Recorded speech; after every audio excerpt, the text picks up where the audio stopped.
Welcome to the sun, to the sun, to the sun.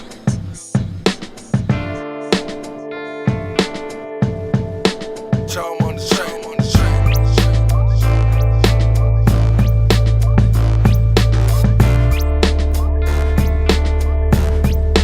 Charm on the train, on the train. Charm on the train, on the train.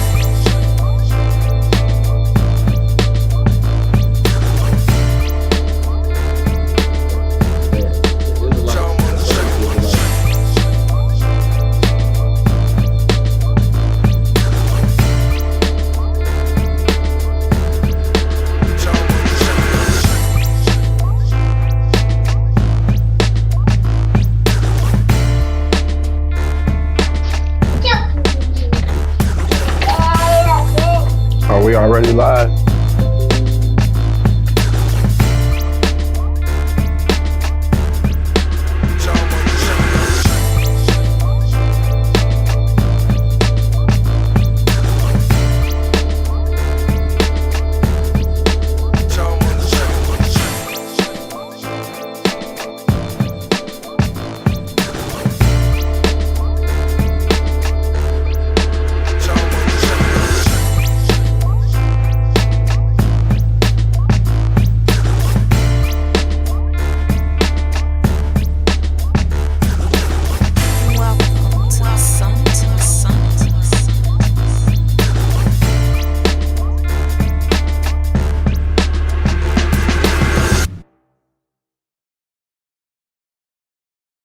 Welcome to the sun, to the sun, to the sun.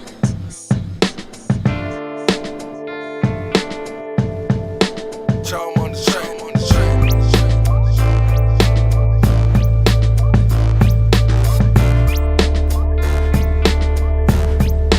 Charm on the train, on the train.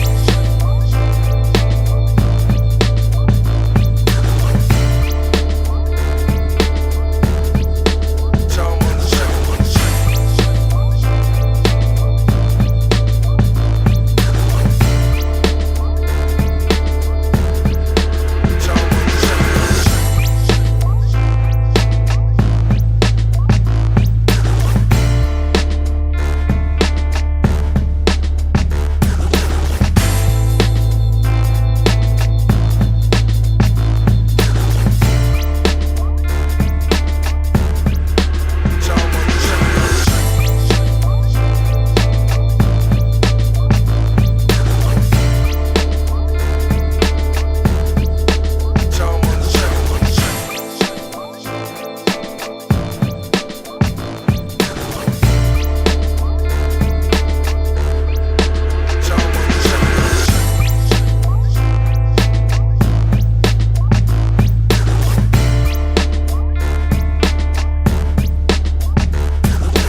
Welcome to the sun, to the sun, to the sun.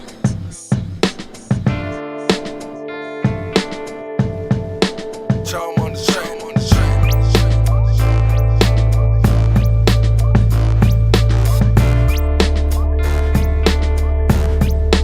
Charm on the train, on the train.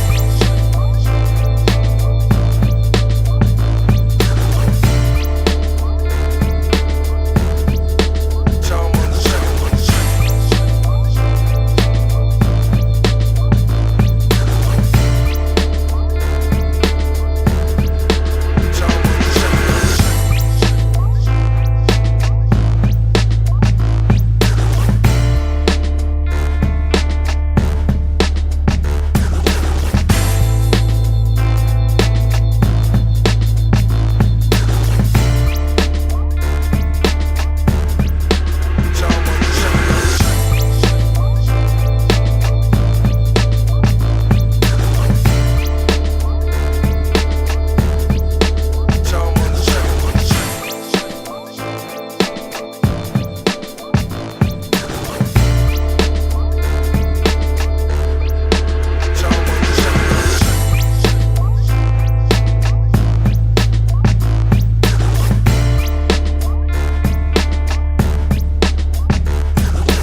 welcome.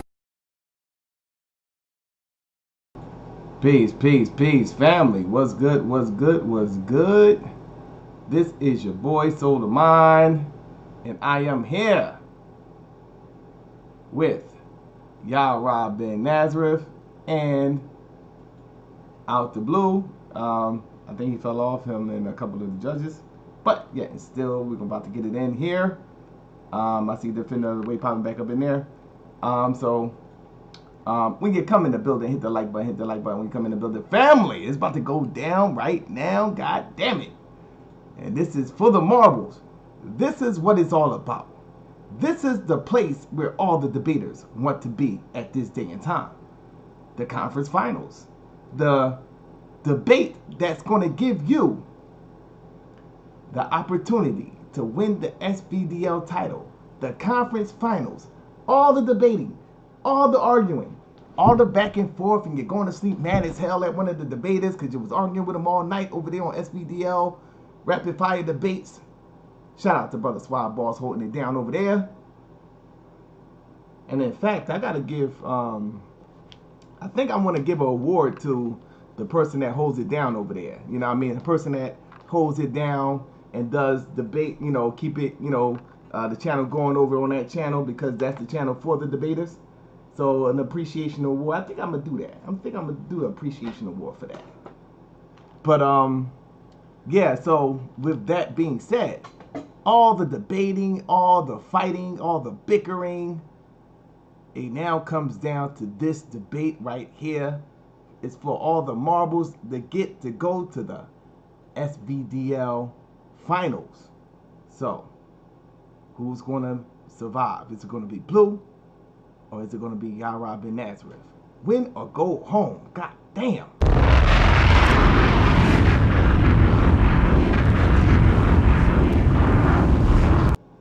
So we're going to see who has the better argument tonight. Everything's locked and loaded. We got everybody in the building. So without further ado, you know, but before we get to that, obviously next week we're going to have the other half of the conference finals. That would be between Chris Harris and Suave Boss. We already know, you know, should blacks separate from America? Now, I may be not saying it verbatim because I don't have it in front of me, so don't get mad and say that I'm trying to change the title because we already know. But see, it's going to go down. We already know it's going to go down on that debate as well. So make sure you be in the building for that, you know, and that's going to decide how this whole thing is going to come into fruition. And we're talking about the SVDL finals. I already ordered the finals trophy. You know, I ordered the finals trophy. I ordered the MVP trophy. I ordered the Rookie of the Year trophy. And did I order another trophy? Rookie of the Year. Yeah, those are the three that I ordered. I'm gonna order the Judges' Choice Awards. The other three I'm gonna order this week. Pretty much. I'm going to order the Judge's Choice Award. Well, for now, I think I want to add an appreciation for the Appreciation Award as well for that one on SVDL. I mean, sort of Vision Rapid Fire Debate. So, with that being said, let's introduce tonight's debaters. We got Melchizedek in the building. What's going on? Out the blue. Peace, man. What's going on, everybody? Power to the dark side. Just ready to get it in, man. All right. And we got YARAH bin Nazareth in the building. What's going on? Shalom. Peace to the panel. First, giving all praise to the God of Abraham, Isaac, and Jacob. To our ancestors, to the Mashiach, Yeshua, for his work that he's done for us on the cross of this eternal work. Ready to get it in, man. Death to the infidels. All right, no doubt. And we got the judges in the building. We got an all-star lineup. Damn, goddamn judges, man. We got to drop a bomb for the judges up in the air. You know, it ain't going to be nothing niggas going to say after this debate, goddamn. These judges be on point. You know, you ain't fucking with these judges right here, bro. Ain't no bullshit coming out of this one. You know? We got Judge Sam in the building. What's going on, Judge Sam?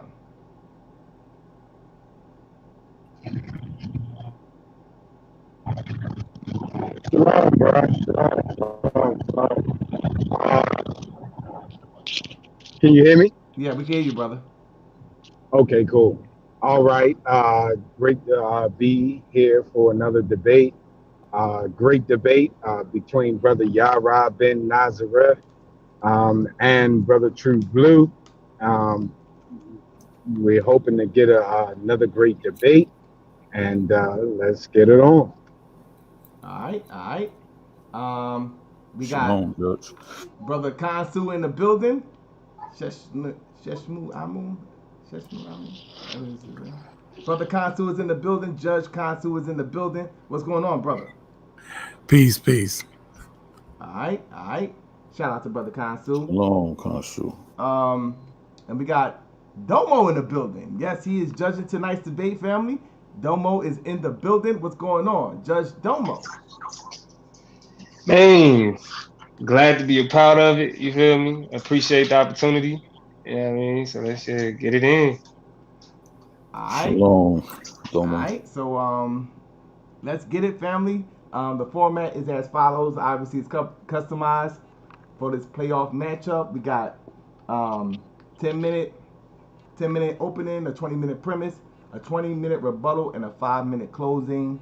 YARAH Ben Nazareth opted to go first, so we're gonna go ahead and set the timer for 10 minutes, and we're gonna pass the ball over to the brother. And whenever you're ready, brother, you can begin. All right, I'll show my screen. I should be sharing. Let me know if you can see my screen, Sola. Yeah, you gotta make it big. Gotta make it big. Put on present. Let me see.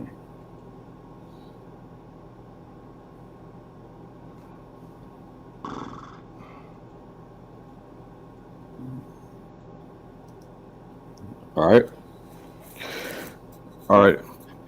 I'll pray for the Most High. Let's get it in. The title of this debate, family, is the Bible relevant at this day and time, or is it outdated? Is the Bible relevant at this day and time, or is it outdated? That is the title of the debate.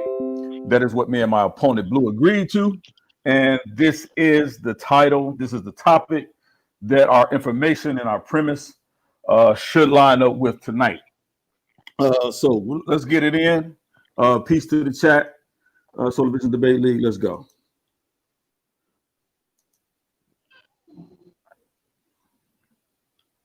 Open here. Let's get it in. The Bible, a book of principles and not dogma. Let's go. Principles are relevant today and never outdated. The proverb says, methods are many, principles are few. Methods always change, but principles never do. I'm going to repeat that. The proverb says, methods are many, principles are few.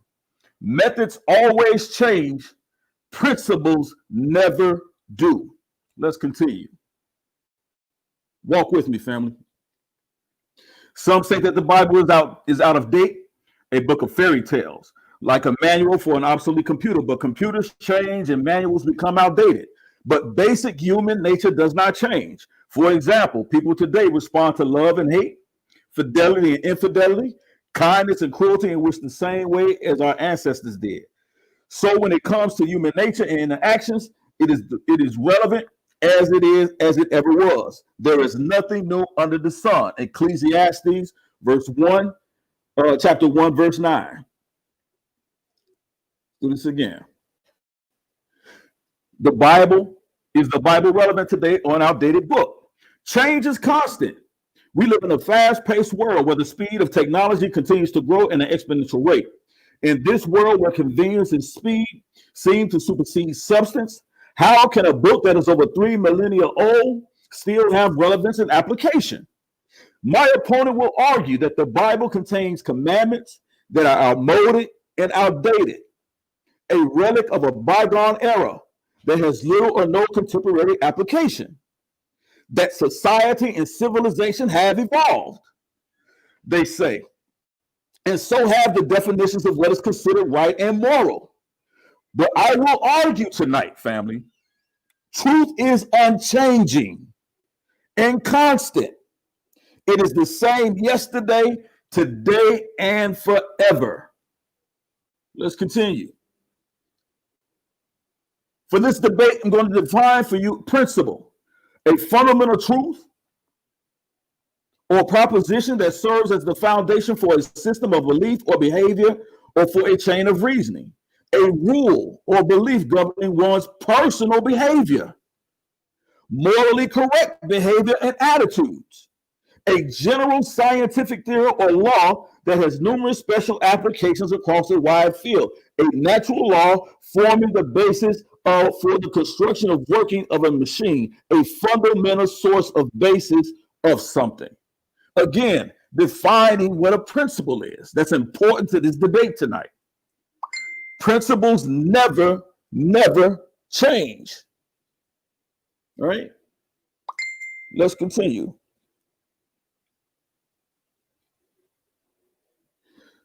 Dogma. There's a difference between dogma and doctrine, or dogma and principle. According to Professor Paul Bryans, in many contexts, dogma and doctrine are used interchangeably. In technical theological context, dogma has a narrower meaning, a doctrine which has been given official status by a religious body. Especially in the mainstream churches, dogmas are required beliefs, whereas many other less formally established beliefs are only doctrines. So we see here clearly there is a clear difference between principle and doctrine or dogma. Listen for that tonight. My opponent, I guarantee you, will try to base some of his argument, if not all of his argument, on dogma and doctrine. But that's not the crux of this debate. We're talking clearly about principle, the principles that are clearly within the Bible. Let's continue.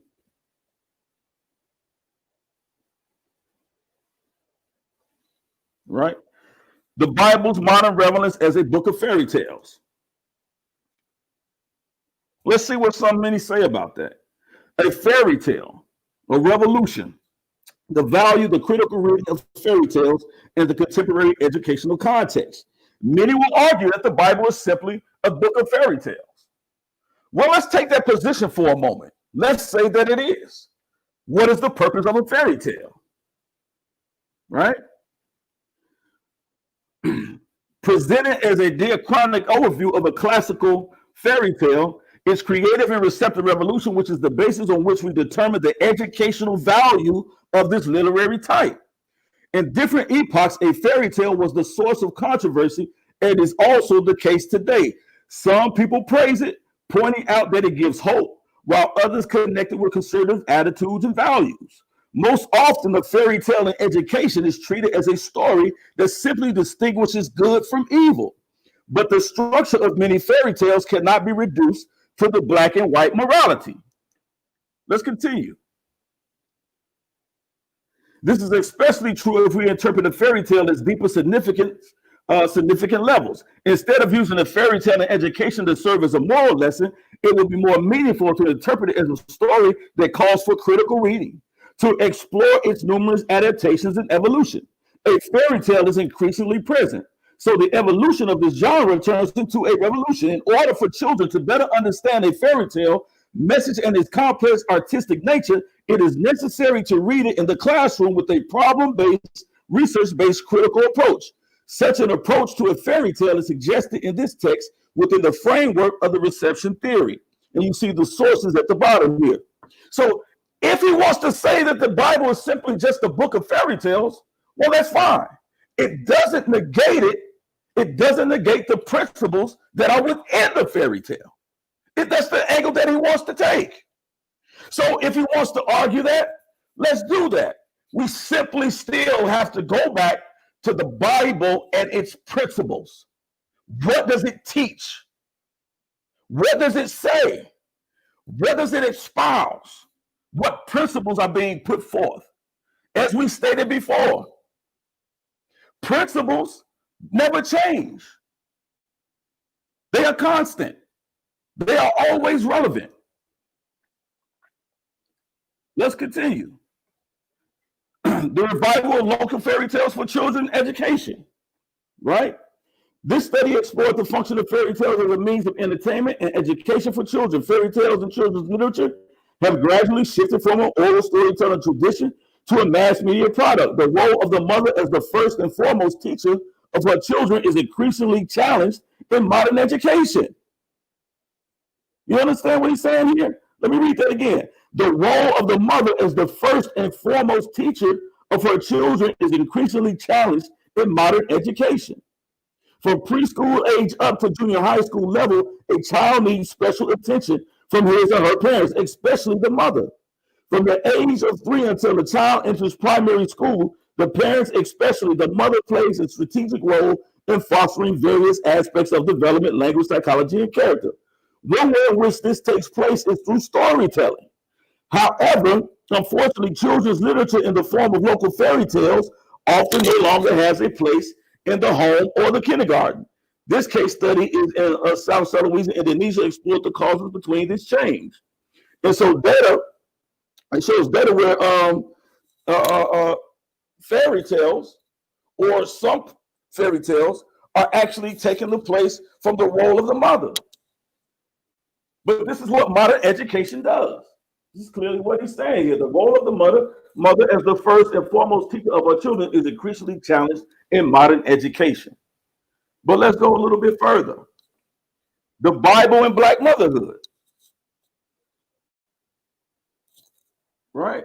Is the Bible relevant today or an outdated book? Black motherhood. This book, When Mama Speaks the Bible and Motherhood from a Womanist Perspective, September 2, 2016, it was published by Stephanie Buchanan Crowder, who's an author, a PhD scholar. And this is what she says, right? She provides an engaging women's reading of mother characters in the Old and New Testament. After providing a brief history of women's biblical interpretation, she shows how the stories of several biblical mothers, Hagar, Rizpah, Bathsheba, Mary, the Canaanite woman, and Zebedee's wife, can be powerful sources of critical reflection, identification, and empowerment. Crowder also explores historical understandings of motherhood in the African American community and how these help to inform present-day perspectives. She includes questions for discussion that support her book here, and so we'll see that she is she is an academic affairs dean at Chicago Theological Seminary. She is the first woman and the first African American to hold this position. So we see she's qualified to even have this conversation. So she clearly brings out that how relevant the Bible is to mothers today and how it is that use it to raise their children. So we still show the relevance here. Let me go through a little bit here. I'm gonna have to slow it, change the way this is going. This is going too slow.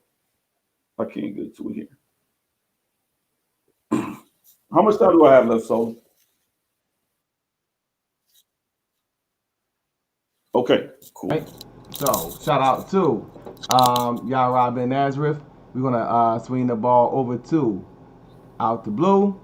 He has 10 minutes also to drop his information. So we're gonna go ahead and if you got something you want to present to the people, let it be known now.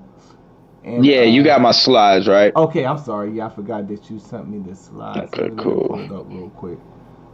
Let me pull that joint up real quick. Let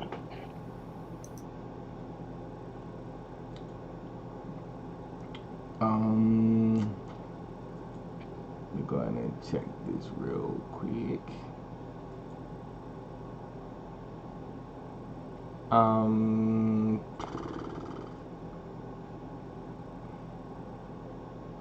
Did you send it to me just now, or when did you send it? Probably about maybe 30 minutes or so now. All right, I don't see it, so I don't see it. Let me see. Yeah, just send it to me again. All right, yeah, just send it to me again. While we wait on that, shout out to the family. Once again, We do have another debate scheduled coming next week, approximately. I think that will be on the 3rd, I believe. That will be between brother Swab Boss and Chris Harris. They're going to be getting it in. Should black people separate from America? I know I'm not saying it verbatim once again. So make sure you be in the building for that. And definitely that should be a very interesting debate. Like I said, I already made mention before that the trophies are on their way. I will be ordering the rest of the trophies this week. So yeah, I want to actually have the awards show this year, because we didn't really have it last year. I just sent out the awards. So this year I want to have an actual award show where, so, you know, we honoring all the people who held it down for SVDL and did their thing, because it's been a tough season. So we want to acknowledge all the people who was able to withstand the fire, you know, because it's constantly coming at you on an everyday basis here on SVDL. So let me see if it came yet. I don't know if you see it. Are you sending it to Solomon123 at Gmail? Yep. Alright. Let me see something. Let me try. Just respond to this email if that don't come through. Let me see. Just send it. I'm put send it here. Let me try something. So if you see that, Mel, just put just respond to that one right there, and it should come to me. So once again, we're going to be acknowledging all the debaters on the SVDL award show. That will be after this season. Hit the like button too. We got 57 people in the building. Hit the like button with only 16 likes. Let's get them likes up, family. Support the channel. Share the channel, share the link in all the media outlets. Share this on your Facebook page, your Facebook groups. Get it out there. Get the message out there. We're trying to build over here. You know what I'm saying? You know?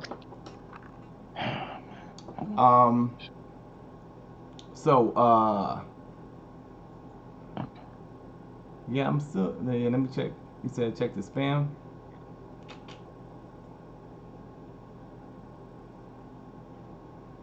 I just sent you another one too. Yeah, okay, I see it now. From another way. Yeah, I see it. Now, from that way I just sent it to you, can you still do everything that you usually do? Yeah. It's Okay. I got it. So Cool. what I'll do is put it on. Okay, so let me get out of here for now and go to get this thing started real quick. So I will have to share screen and do the damn thing. Alright, so you can see it? Right. I know Gotcha. y'all can see it. I know y'all can see it. Alright, so let me go ahead and start the timer. Your time begins now, brother. Okay. Now, the title of this debate is the Bible in this day and time relevant or outdated? Now, a key part of this is in this day and time, because when people say in this day and time, or when we're referring to in this day and time, it is not referring to just the date, 2020. It's referring to the structure, the social structure around 2020. Things like how war is fought, things like how education is presented today, things like how economics are controlled, or how we gain control of economics, or how we interact with economics. So this debate is not about I'm not debating the Bible principles. This debate is about if the Bible is in this day and time, relevant or outdated. So this is not about making just biblical principles. This is about the Bible. And I will show that the Bible is outdated and also irrelevant today by showing in war today it is irrelevant and outdated through tactics and technology, right? I will also show that it is not able, right, to really I will say this. What I will also be showing is that when it comes down to how the teachings of the social construct, they're relevant to biblical people in that day and time, and mainly and is relevant to believers, because most of the principles only apply to the believers, and the principles even based around them, or the Bible has a narrative that's based on salvation, not how to function in this day and time. That's not what the Bible is for. What some of the things I will also show is how economically it is irrelevant based on the conditions of our people and how the current currency system is applied in this day and time. Academically, the Bible has no relevance, nor does it provide answers for the problems that we have education. And when I say help for the problems, I mean some of the issues that we are failing at, which you'll see, which is also a part, which kind of have something to do with war, especially when we're dealing with like things like the STEM program, engineering, and things like that. If we are failing in these things, or we are not college ready, we're putting ourselves at a disadvantage in this day and time. And the Bible does not give us any advantages in this day and time. No, or does it sustain us in this day and time? As far as it goes economically, as far as it goes war, as far as it is academically, and as far as it is socially. We already have a social construct. There's a law for you stealing from your neighbor. That's irrelevant. That's irrelevant. There's already a law for that. You'll go to jail. That's what'll happen. That's called theft. Right? I will show how in this, and this is, and like I said, the basis of it, because basically what I'm expecting to see from him is either for him to show how the Bible is relevant to the conversation that we're having in this day and time, or at least up to date. That's what I'm expecting. I'm expecting when I present certain issues that off the bat, he's able to use a Bible scripture to solve that problem. Because if it's relevant, or if it's up to date like it's supposed to be, then it will solve the problems that I present today. Shouldn't have no problem doing that. Shouldn't have any problem doing that. If you can you go to the second slide, please?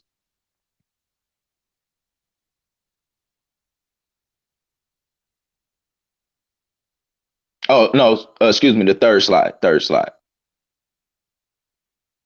Okay.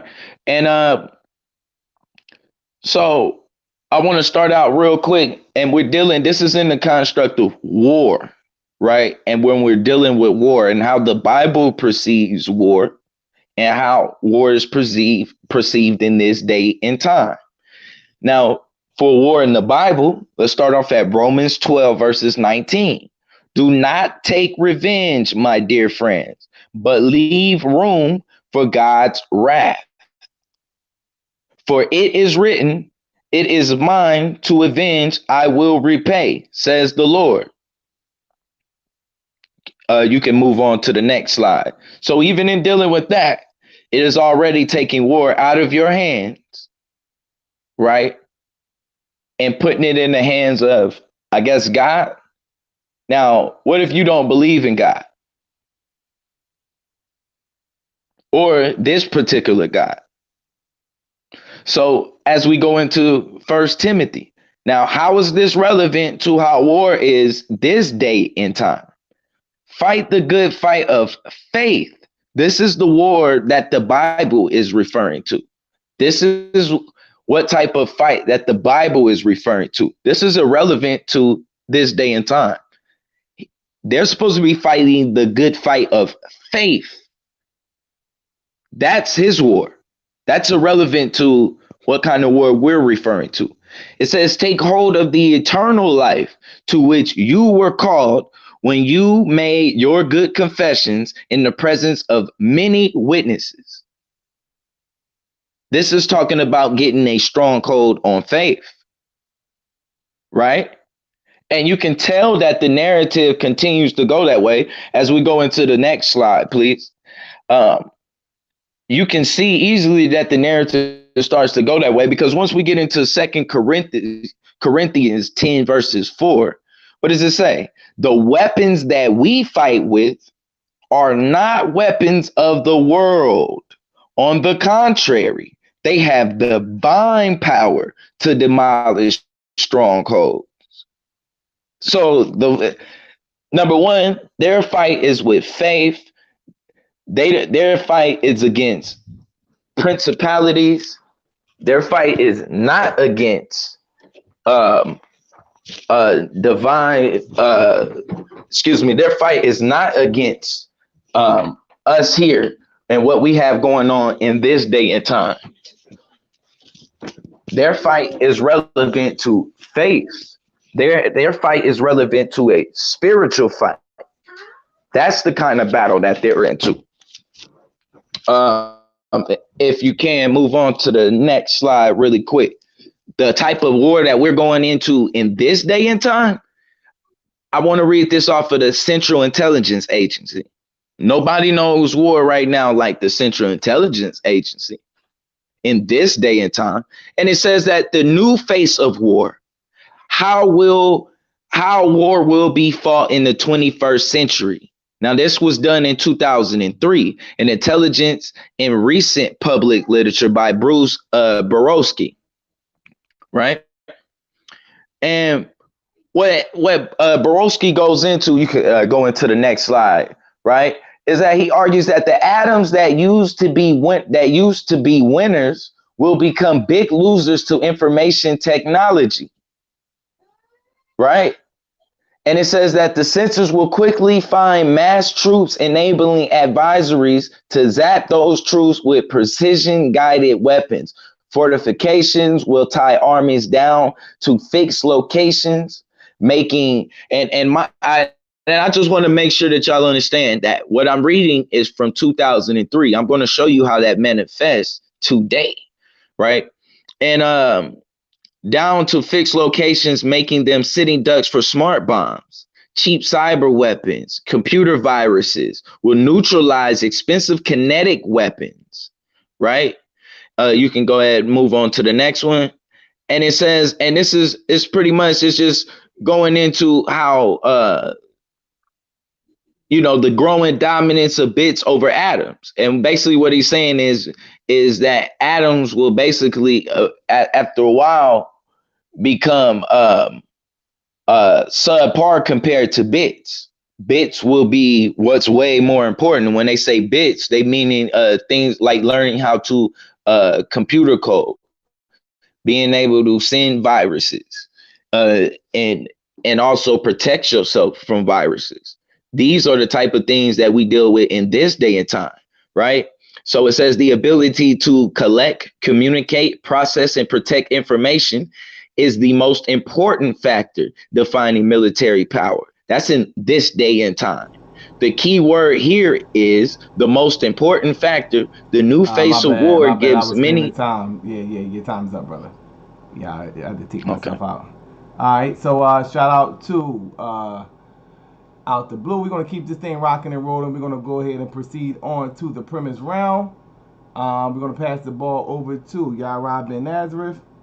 It is on you, brother. Let me go ahead and bring it back on up in here and set the timer for 20 minutes as what was requested. So it is on you, brother, whenever you're ready.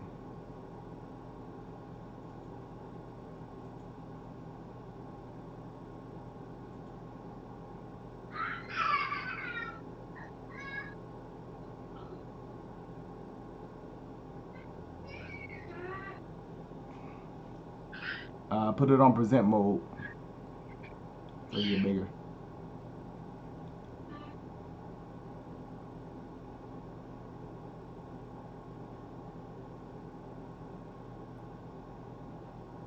Are you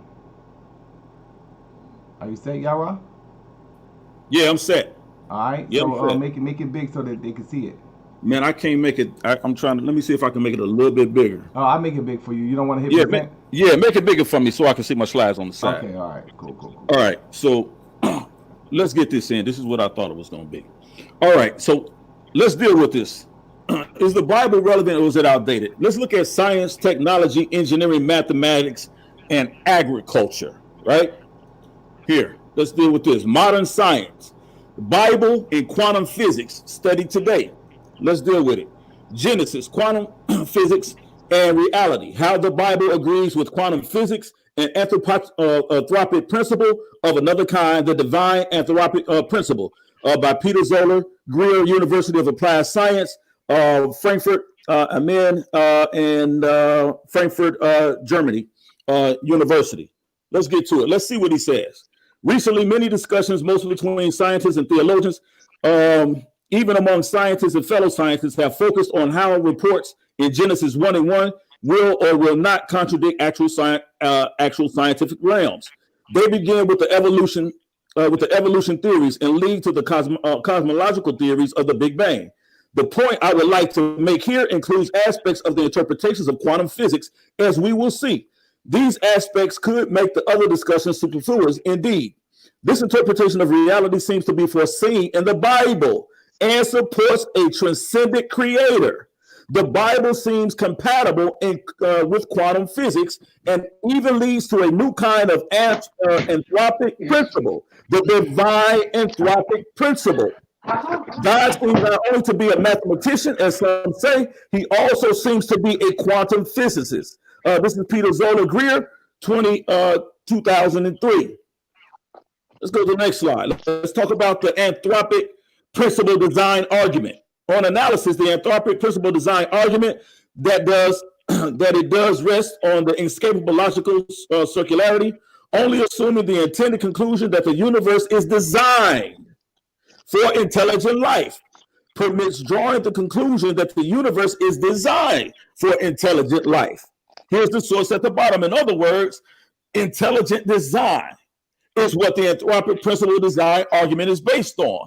This is currently the new development in science in regards to the creation of the universe. Genesis 1:1.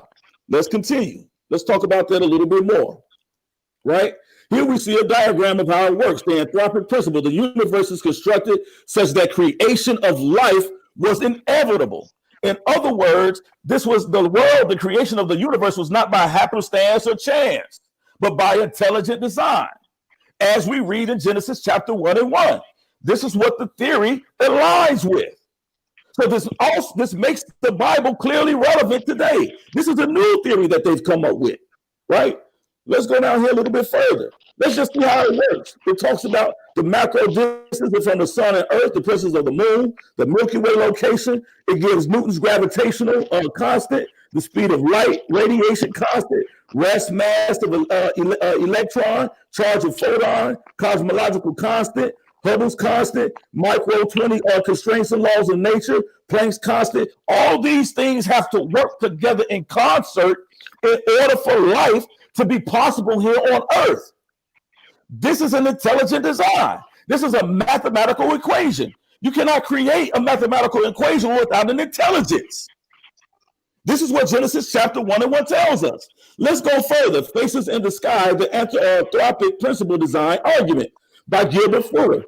The anthropic principle design argument, APDA, has emerged in recent years as a new variation on this theme. This time, the supposedly unexplainable phenomena are a large number of very general natural laws and constants, from the boiling point of water to the mass of the neutrino, which are said to be fine-tuned, not by chance or happenstance, but fine-tuned for the needs of the living organisms. In other words, the universe it's been set in motion in such a way that it's been precisely designed to support human life. This is what the scripture tells us in Genesis 1:1.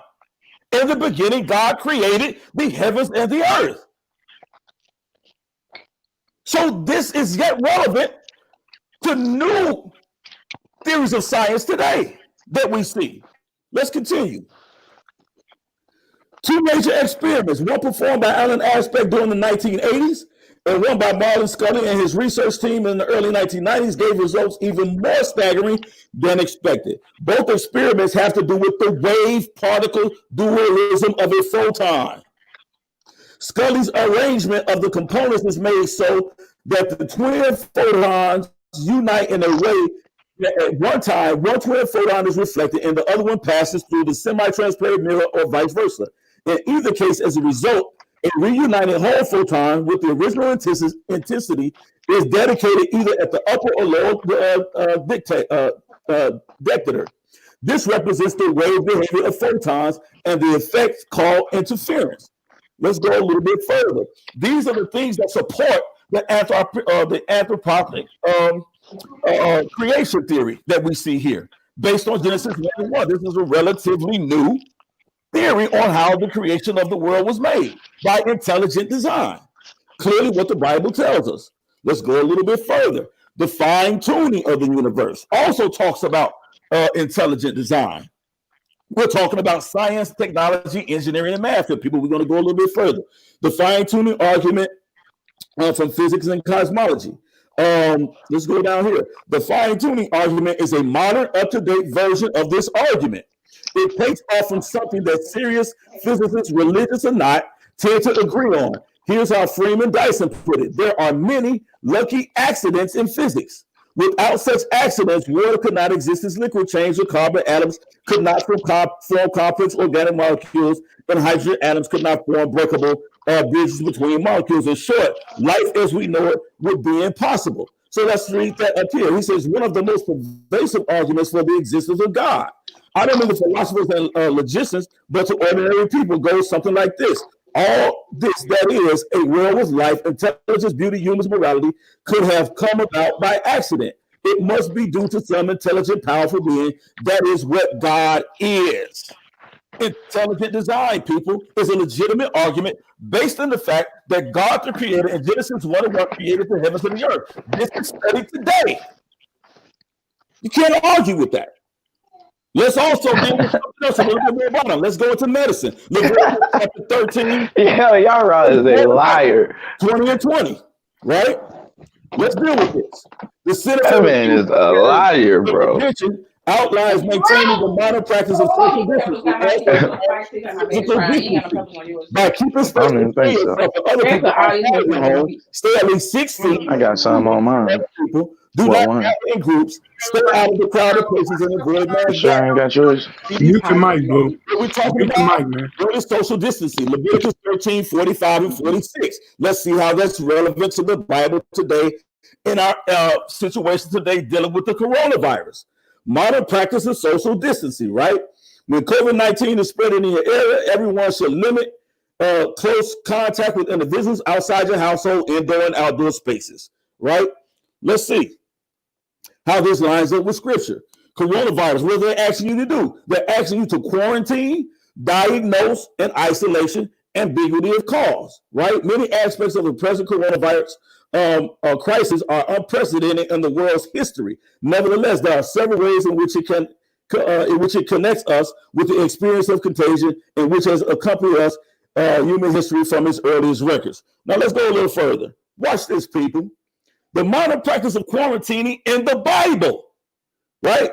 Hebrews, the NG, which likely implies tester struck by God in the Bible. Such a tester afflicted person was considered unclean and sent into what? Isolation. So the Bible, as we can see in the laws of the person afflicted with the skin disease called Nazareth or lepers. Leviticus 13 and 45. As of the skin disease, says when a person who had an affliction, his clothes shall be rent. Listen, people, his head shall be left bare, and he shall what? Cover over his upper lip. You mean to tell me you haven't seen people walking around? The CDC is not telling you to put your mask on, cover your face? We see this in the Bible. It's relevant today. You can take this very principle, this very law from Leviticus 13 and apply it today, and it will keep you alive. It will help your chances in survival today, following just this chapter alone, Leviticus chapter 13. Leviticus 13 and 46. Let me go back and read that. It says, he shall be unclean as long as the affliction is on him. Being unclean, what? He shall what? Dwell apart. What is that? Social distancing, isolation. This is relevant today.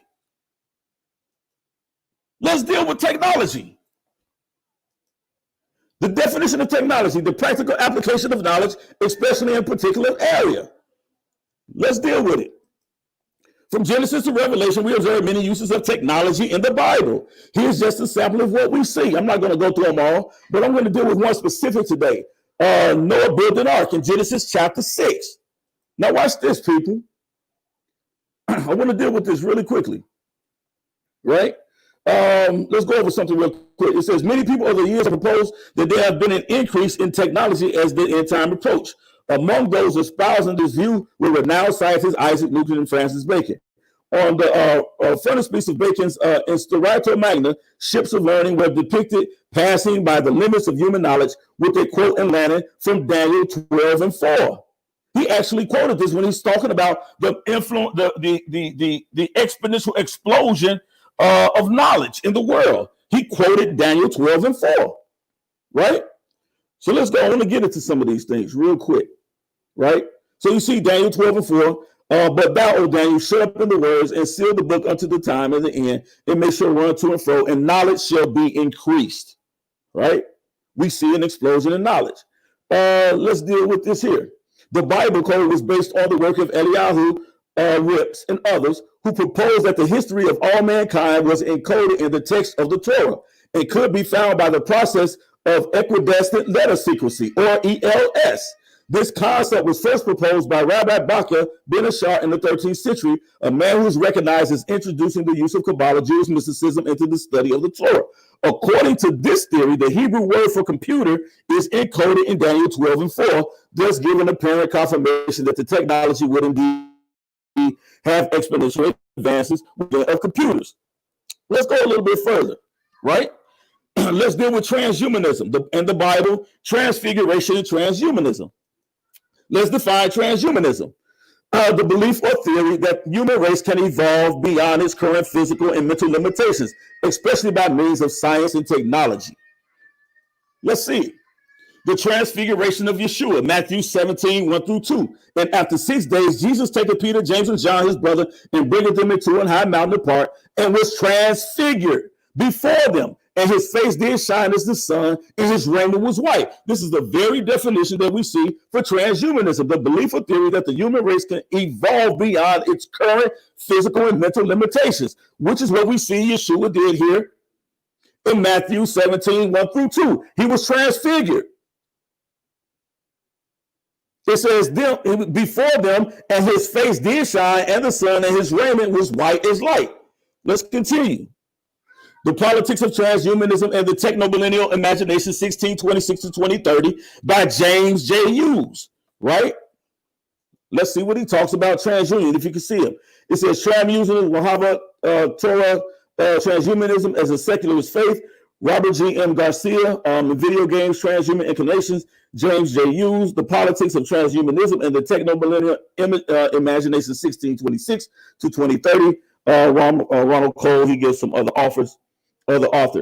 This is what he says. Transhumanism is a modern expression of an ancient transcultural aspiration to radically transform human existence, socially and bodily. Before the Enlightenment, these aspirations were only expressed in religious millennialism, magical medicine, and spiritual practices. The Enlightenment channeled these desires into projects to use science and technology to improve health, longevity, and human abilities, and to use reason to revolutionize society. So you can see, according to Matthew 17, we see an example of what we could say is transhumanism being performed in the scriptures. James J. Hughes here said, listen, it is the basis of those spiritual beliefs and the evolution of the human body and the change of the human body that the basis of transhumanism is based on. It's clearly what he says. Let's continue. Right? Transhuman association to the left-wing techno-progressives and the bio-liberal intellectual allies in reaction to acceleration, technological innovation in transhumanist ideas, apocalyptic Christians, and even secular catastrophists have begun to incorporate human enhancement into their end-time scenarios. So it's clearly, you see, this is relevant. They're using this today. There's no separation. We're talking about science, technology, engineering, and math. Let's continue. Engineering, right? Modern engineering, Bible engineering today, right? Let's deal with this. Relevancy of modern engineering in the Bible. The Fibonacci numbers in its dimensions. In Genesis 6 and 15, God commands Noah, this is why I prefaced Noah earlier, that he built an ark in Genesis 6. God commands Noah to build an ark, saying, and this is the fashion which thou shalt make of it. The length of the ark shall be 300 cubits, the breadth of it 50 cubits, and the height of it 30 cubits. Thus the end of the ark at 50 by 30 cubits is also the ratio of 5 to 3, or 1.66. Again, a close approximation of 5, not visibly different to the naked eye. Noah's ark was built in the same proportion as 10 arks of the 10 arks of the covenant placed side by side. So let's see how that is. How that's important today, right? A group of master students from the Department of Physics and Astronomy at Lancaster University studied the exact dimensions of the ark set out in Genesis 6:13 to 22. So I read you the cubic feet. So this is what they're saying. Using those dimensions given in Genesis 6, the Archimedes principle of buoyancy. This is what the principle that they use in building ships today, which allows you to determine how much weight can be placed on a boat before it begins to sink. This is what they use today. It's called the Archimedes principle of buoyancy. We see Genesis chapter 6, they clearly tell you that at the approximate weight of various animals, they were surprised to discover that the ark could have floated using the Archimedes principle of buoyancy. So we see these things are relevant today, from the scriptures till today. Let's continue. Right? I want to get through some of these. Science, technology, engineering, and math is what we're talking about. Engineers have adopted a technique to ensure that the reported measurements are properly understood. To do this, they use the convention called significant figures. The number 10 is quite different from the number 10.0 and 10.2. But let's get down here. This is where I want to get to. Right? While the number P is accurate to many decimals and other numbers, they do not have the precision. When precise numbers is multiplied by a price number, the product should be reported in no more position at the least precise factor multiplying the diameter. Let's show you why this is important. Here, when constructing an object for which extremely high precision is needed, the space shuttle numbers are designed, reported, and fabricated to several decimal places. But to expect such precisions in lay precision and lay description of this huge basic cast from multiple brands is not only improper, it shows lack of understanding of basic engineering concepts. Properly understood, the Bible is not only correct, it foreshadows modern engineering technologies and truth. The reason why they're attributing this to engineering is that we see even in the way that the ark was built, it had to be able to distribute its weight evenly. And so even the same aspects is used in creating the space shuttle, that as you go up higher, you have to lose all of the weight. So that's why you see the payloads drop off, because you have to lose weight in order for this buoyancy to continue, in order for you to go higher in space. So let's deal with this. And so they also base this on the golden ratio. Again, I mentioned the Fibonacci numbers. What is the golden ratio? I don't know if you can see it here, but I'm going to read it for you anyway. It's a fascinating numerical property found in God's creation. It's so-called the Fibonacci sequence. It was popularized by Leonardo of Pisa in the 13th century. The sequence looks like this: 1, 2, 3, 5, 8, 35. It gives you a sequence of numbers. Basically, when it tells you that you can look at the Fibonacci sequence, and in nature, like the sunflower, the spiraling of a seashell, you see the same pattern throughout many. In our fingerprints, you see this spiral pattern. This is a mathematical pattern. It's called the Fibonacci sequence. When you talk about mathematics, you have to be talking about an intellectual thought, right? So that also goes to intelligent design theory or intelligent design, which is what the Bible tells us. So in simple terms, the golden ratio, also known as what? The divine proportion or the golden mean, is a mathematical constant that appears repeatedly in nature and in artwork, right? To understand how we observe the ratio 1.68 in God's creation, we need to take a look at special sequence called the Fibonacci numbers. So again, we see this. Again, this is what I'm talking about. You see this here. This is a Fibonacci sequence leads credibility to intelligent design. So you see the mathematical ratios here. Let's go a little bit further. I want to get down to agriculture, right? In the Bible, right? So the church, the Bible, and enlightened agriculture. Colin Tillage is the biologist, broadcaster, and writer. His most recent book on enlightened agriculture, good food for everyone forever, a people's takeover of the world's food supply, was published in 2011 by Perry Publishing. Let's talk about what he talks about here with the Bible. Enlightened agriculture, sometimes abbreviated to real farming, a defined formula is agriculture that is expressly designed to provide everyone everywhere with food for the highest standard nutritionally, gastronomically, without wrecking the rest of the world. The essential component ideas of enlightened agriculture are those of agroecological food sovereignty and economic democracy. The aim is to bring about agrarian renaissance. When we talk about agrarian renaissance, we know that the Israelites practiced, they were agrarian culture. All right, all right. Shout out to YARAH Ben Nazareth. We now are going to swing this thing over to Out the Blue. He also has 20 minutes to drop his premise. So let me go ahead and I gotta minimize this so that we can fit his information onto the screen. All right. Cool. Yep, and you can let me know when that last slide is back up. All right, so let's go ahead and share screen. Should be slide number 8.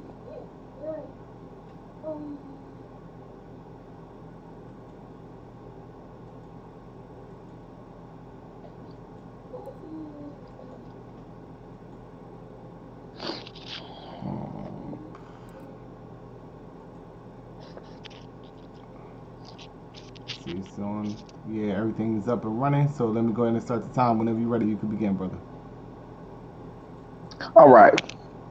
And I just want to make a quick note that I am not debating intelligent design or evolution. That is not the debate tonight. Once again, I am not debating the principles of the Bible. The Bible is what is on the debate table. The Bible.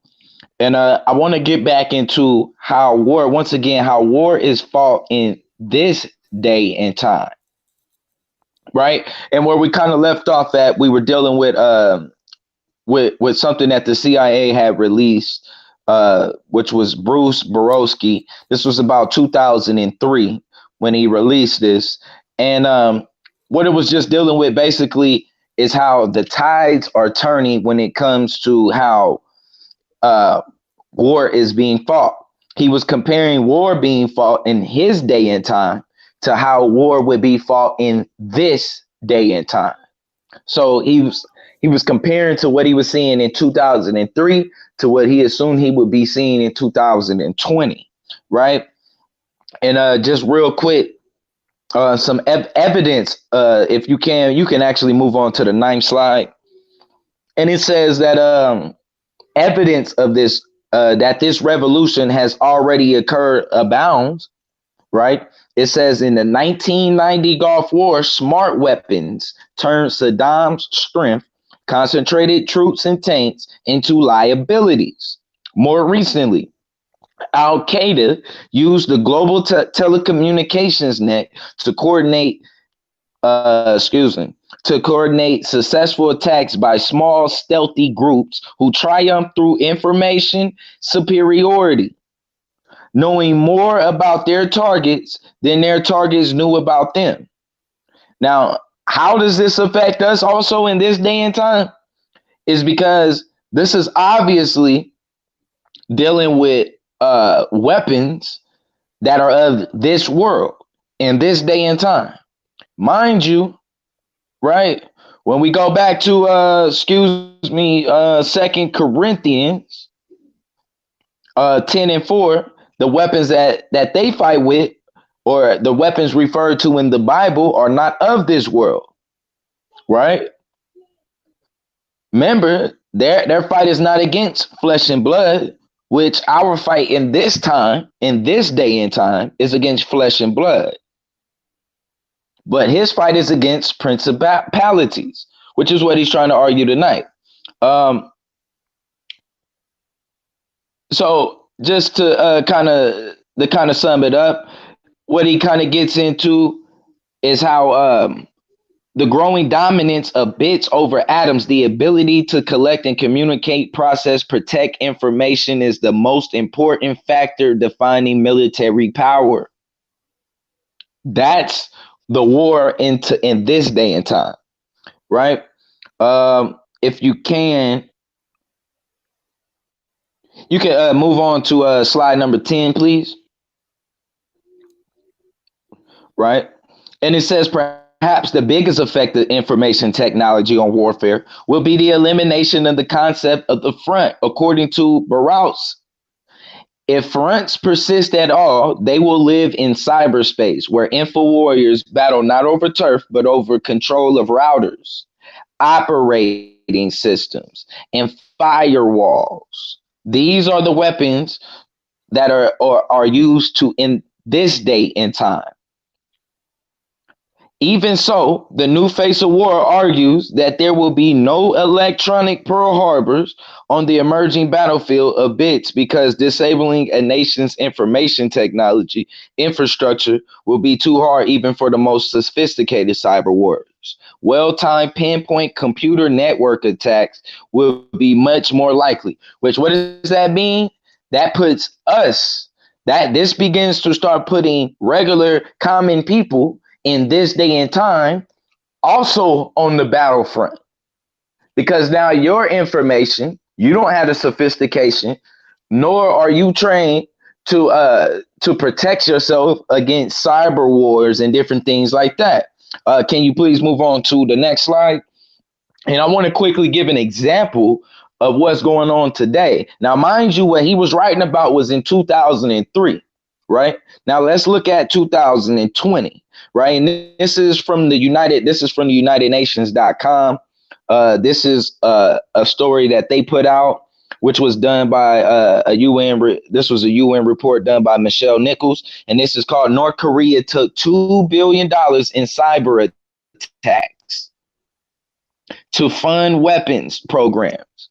That's in this day and time. And what it says is that North Korea has generated an estimated $2 billion for its weapons of mass destruction program, using widespread and increasingly sophisticated cyber attacks to steal from banks and cryptocurrency exchanges. Now, a lot of us was under the belief that, hey, cryptocurrency is a lot safer and it doesn't tie back to me. But guess what? You not being sophisticated enough to deal with these type of attacks, your cryptocurrency is also at stake.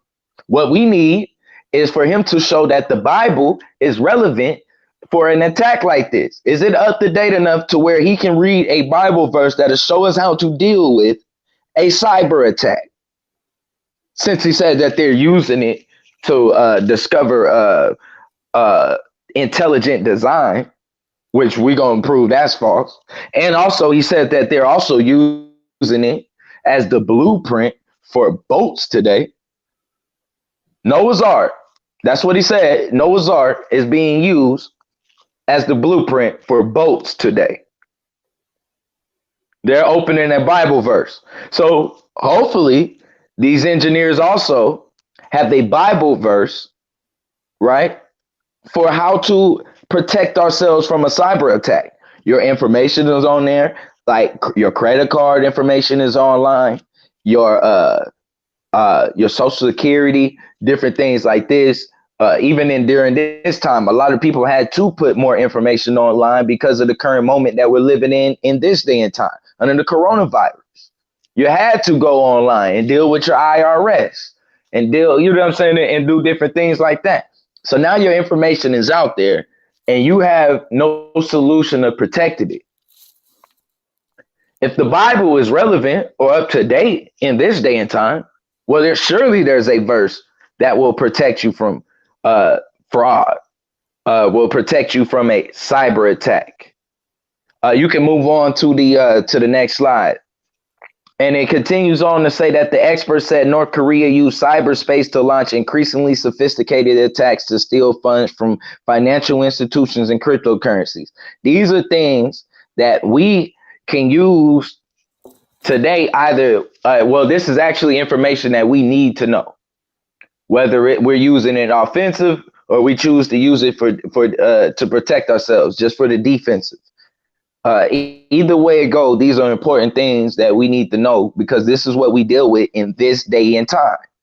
I want to move on to the next slide real quick. And part of the issue with why we are not able in this day and time to protect ourselves from things like this is because guess what? 61% of ACT-tested Black students in 2015 high school graduating classes met none of the four ACT college readiness benchmarks, nearly twice the 31% rate for all students. So everybody else was about 31%. We doubled that, almost doubled that, 61%. Right. And this is from the conditions of college and career readiness in 2015, African-American students. This was a joint ACT UNCF report. Right. And if you can go ahead and move on to the next slide. And what it gives us is, right, let's deal with some of these statistics. In 2015, and this is what's going on in this day and time. In 2015, the average reading score for white students on the National Assessment of Educational Progress, NAEP, 4th and 8th grade exam was 26 points higher than Black students. Similar gaps are apparent in math. The 12th grade assessment also showed alarming disparities, right, as well, with only 7% of Black students performing at a above proficient on the math exam in 2015 compared to 32% of their peers. It says, so when we're dealing with these type of issues, right, in order for us to even get in and make an impact on engineering or on the cyber world, these are problems that we have to get through. And there's no verse, there's not a Bible verse to help us get college ready. There's no Bible verse for that. It's irrelevant and outdated. You can move on to the next slide. And this is this is by Christopher Edmond, a Phi Delta Kappa Education. This was done in 2013. And this is, yes, Black males are different, but different is not deficient, right? And when we dealing with this, and I'm bringing this up and we're going into, you can go ahead and on to the next slide. We're kind of going into the 5 C's, right? And the reality of pedagogy, right? And when I'm dealing with this, which I'm not going to really go too in depth into it, but I just want to show you something that is relevant to what's going on in this day and time. This is what a solution would look like, right? And it would be the 5 C's. So when he pulls his Bible verse or he opens up the Bible in order to say that it is relevant to this argument right here that I am making, then it needs to sound something around the area of this. And it says, this is the 5 C's of reality pedagogy, right? And it says, in order to acknowledge the difference of Black males and to consider the variation in their experiences, I've developed 5 tools for teaching Black males that have some success in my research. Now, number 1, the Bible doesn't even deal with Black males. The Bible deals with Israelites, which don't exist anymore, and it deals with Christians. In this day and age, that is not, you can't check Christian on your application. You can't check Israelite on your application in this day and time.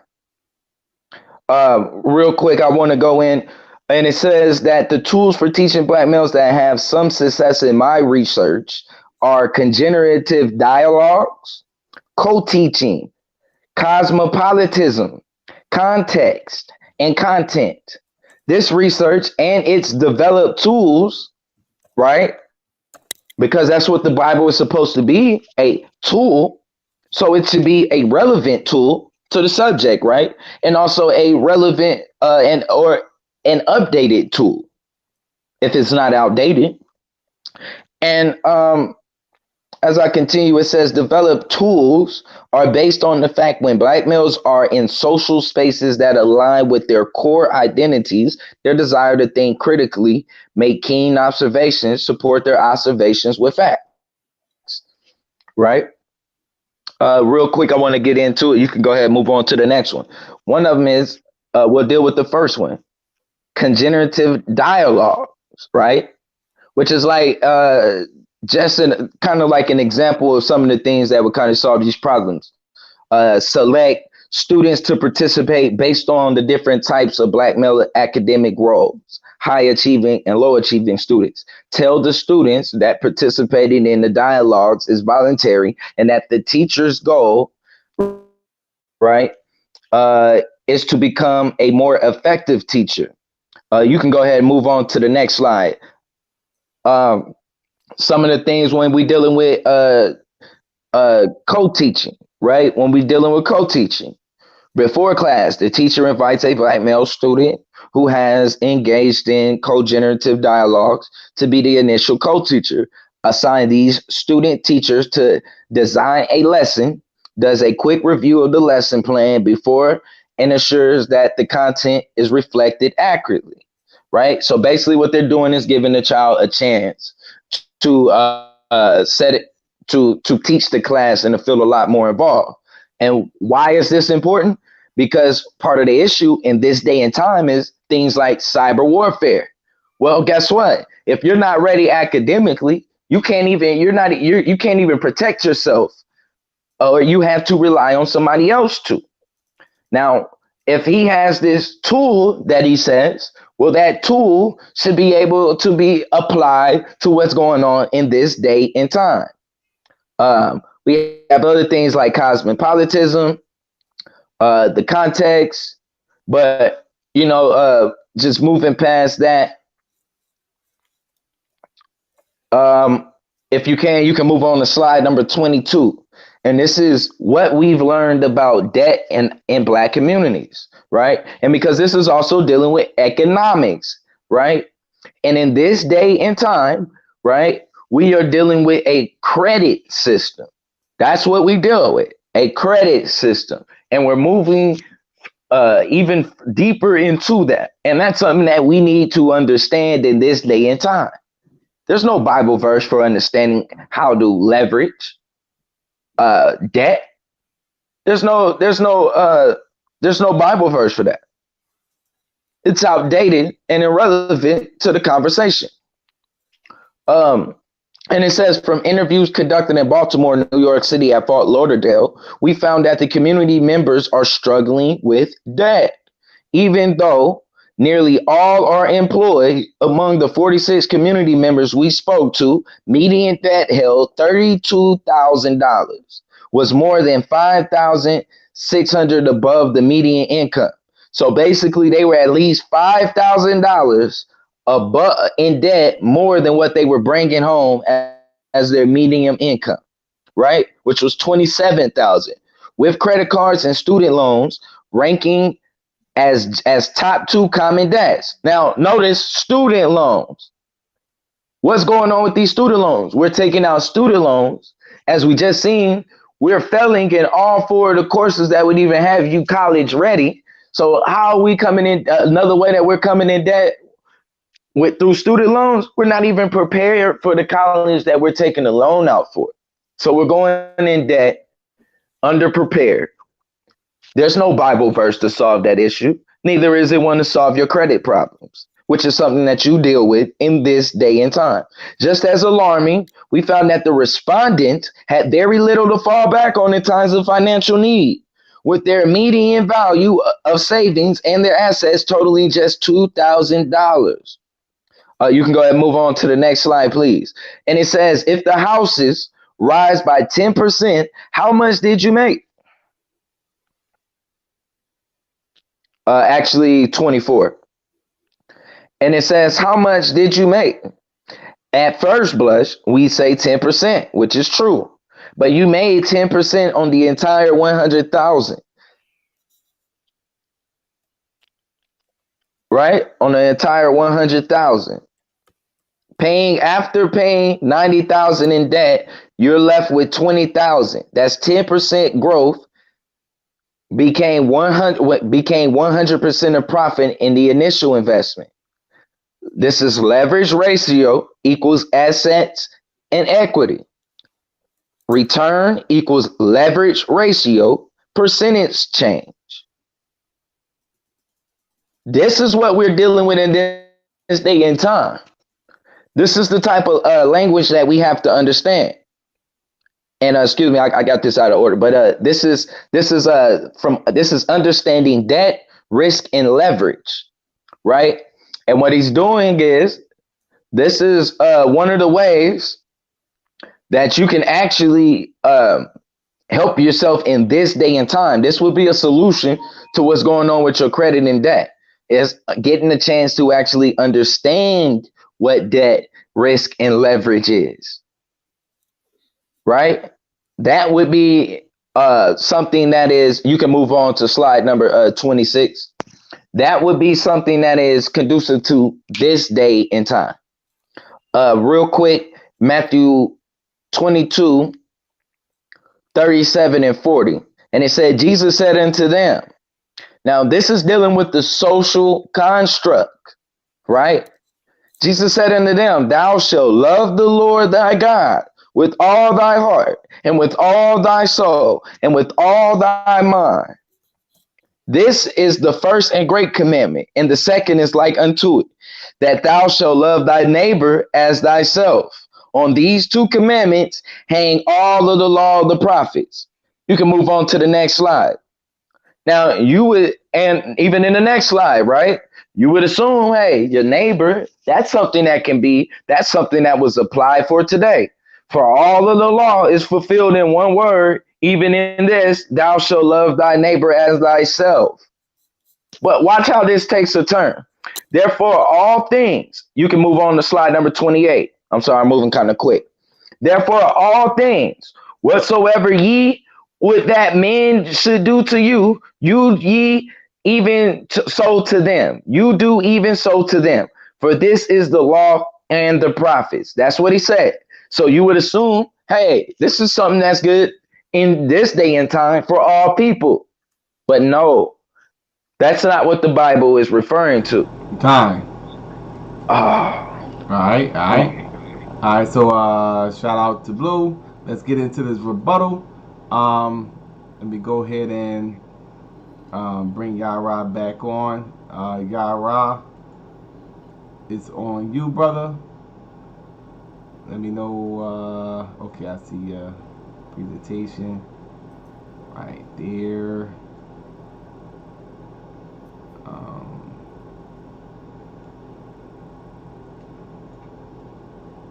Make it bigger. All right, brother. So it's on you, brother. Whenever you're ready. Okay. All right. Wait a second. Oh, I'm not sharing my screen anymore. I'm sharing? Oh, okay. Here we go. All right. Let's start here, right? Let's deal with a couple of things first, right? He talked about education and taking out student loans and different things like that. So he said the Bible doesn't give any solutions or it talks about anything about debt, right? So let's see what we can get here, right? 1 second. 12 Bible verses about debt, right? The wicked borrow and do not repay, but the righteous give generously. Let no debt remain outstanding except to continue with debt to love one another, whoever loves one who has fulfilled the law. Give to everyone what you owe them. If you owe taxes, pay taxes. If revenue, then revenue. If respect, then respect. If honor, then honor. Give to everyone who asks you, and who asks you takes what belongs to you, and do not demand it back. Suppose one of you wants to build a tower, but you will first sit down and estimate the cost to see if you have enough money to complete it. So the Bible goes into many different principles about debt and taking on debt. So when he says the Bible gives no solutions for debt, he's incorrect. For the Lord your God will bless you as he has promised, and you will lend to many nations, but will borrow from none. In other words, he said it's better to be the lender and not the borrower. It is the borrower who remains indebted and becomes a slave to the debt. You will rule over many nations, but none will rule over you. The Bible clearly talks about debt. The rich rule over the poor, and the borrower is the slave to the lender. So what is it teaching us? It's better to save, to build, to be frugal, to be chasing your spending, and not to borrow. We're in a lot of these situations we are in our finances because we borrow, we overextend ourselves in debt, which the Bible clearly teaches against. And listen to what it says, and forgive us our debts as we also have forgiven our debtors. Matthew 6:12. Dishonest money dwindles away, but whoever gathers money little by little makes it grow. In other words, don't be shysty.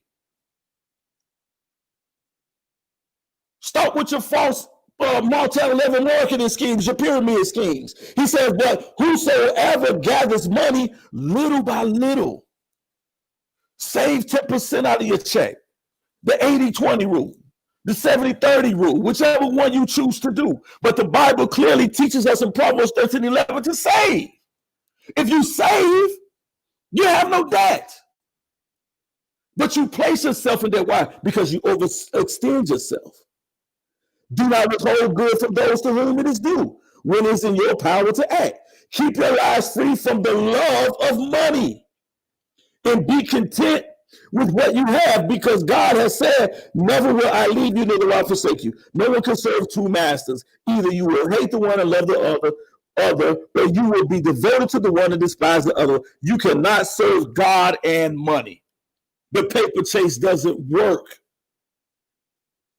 The scripture says to save. Proverbs 13:11. Whosoever gathers money little by little. Kansu even said once before, it's okay if you start with one website that only makes you $500 a month, but get you 5 or 6 websites that make you $500 a month. Now, instead of making $500 on one website, you're making $3,000, $3,500, little by little. You're missing the lesson, brother. Let me continue. I'm not going to even go into Jubilee.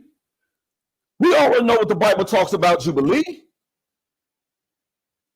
It was a forgiveness of debt after 7 years. So when you talk about the scriptures, and we can clearly see Jubilee, let me go to it right here. Right? Voluntary bankruptcy is for many, and avoidance of their rightful obligations. The biblical Jubilee was a voluntary forgiveness of debts by creditors, Blue. This is the rebuttal round.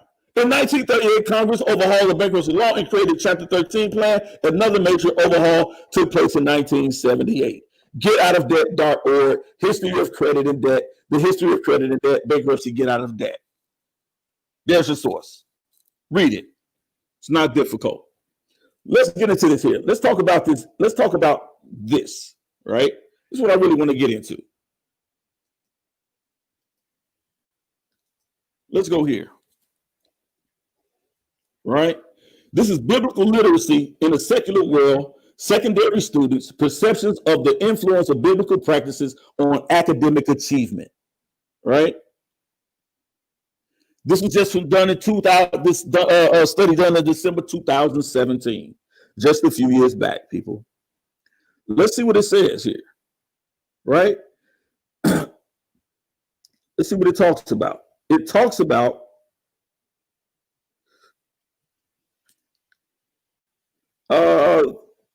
we want to get to right here. The purpose of this journal ready dissertation was to examine middle and high school students' perception of relationship between their biblical literacy practices and academic performances.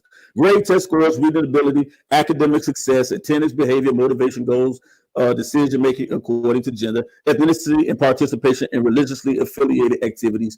More specifically, the first person was to examine student perceptions of the relationship between biblical literacy practices and academic performances, grade test scores, reading ability, as well as overall academic success, attendance, behavior, motivation, goals, decision making among boys and girls in grades 7 to 12. A second purpose was to investigate student perception of the relationship between biblical literacy practices and academic performance. Now, this is what I want to get in here too, because I want to show you the people who they actually perform the study on. Asians, blacks, Hispanic, white, and more other ethnicities of students in grades 7 to 12, right? The third purpose was to examine, explore students' perception of the impact of the Bible has on their lives. Finally, the fourth purpose was to analyze student perceptions and the relationship between perceptions and religious affiliated out-of-school activities. Let me go down here a little further here. I want to get to, the findings here, right? Let's read this. Regarding gender, the findings revealed a greater number of girls engage in reading the Bible and participate in religiously affiliated activities in and outside of school than boys.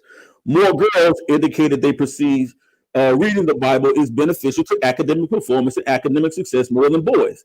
As it pertains to ethnicity, listen, people, this is a direct rebuttal. As it pertains to ethnicity, a statistically significant higher percentage of black students noted the importance of reading the Bible and its impact on their behavior than other ethnic groups. Let me read that again, right? Black students noted the importance of reading the Bible, this is just from 2017, and its impact on their behavior than other ethnic groups. This goes to the academic achievement. Let's go a little bit further here. Let's see. Let me go back to my slide here, right? He brought out the 5 C's, right? He wants me to show him something better. Well, I want to tell you, Blue, that the 5 C's you brought out is clearly outdated. Because I don't really know what you've been studying, but you didn't study for this particular portion of the debate, right?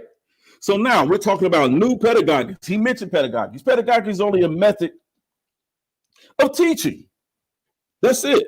So new pedagogies for deep learning, white paper, Education Plus, the world will be led by people you can count on, including you.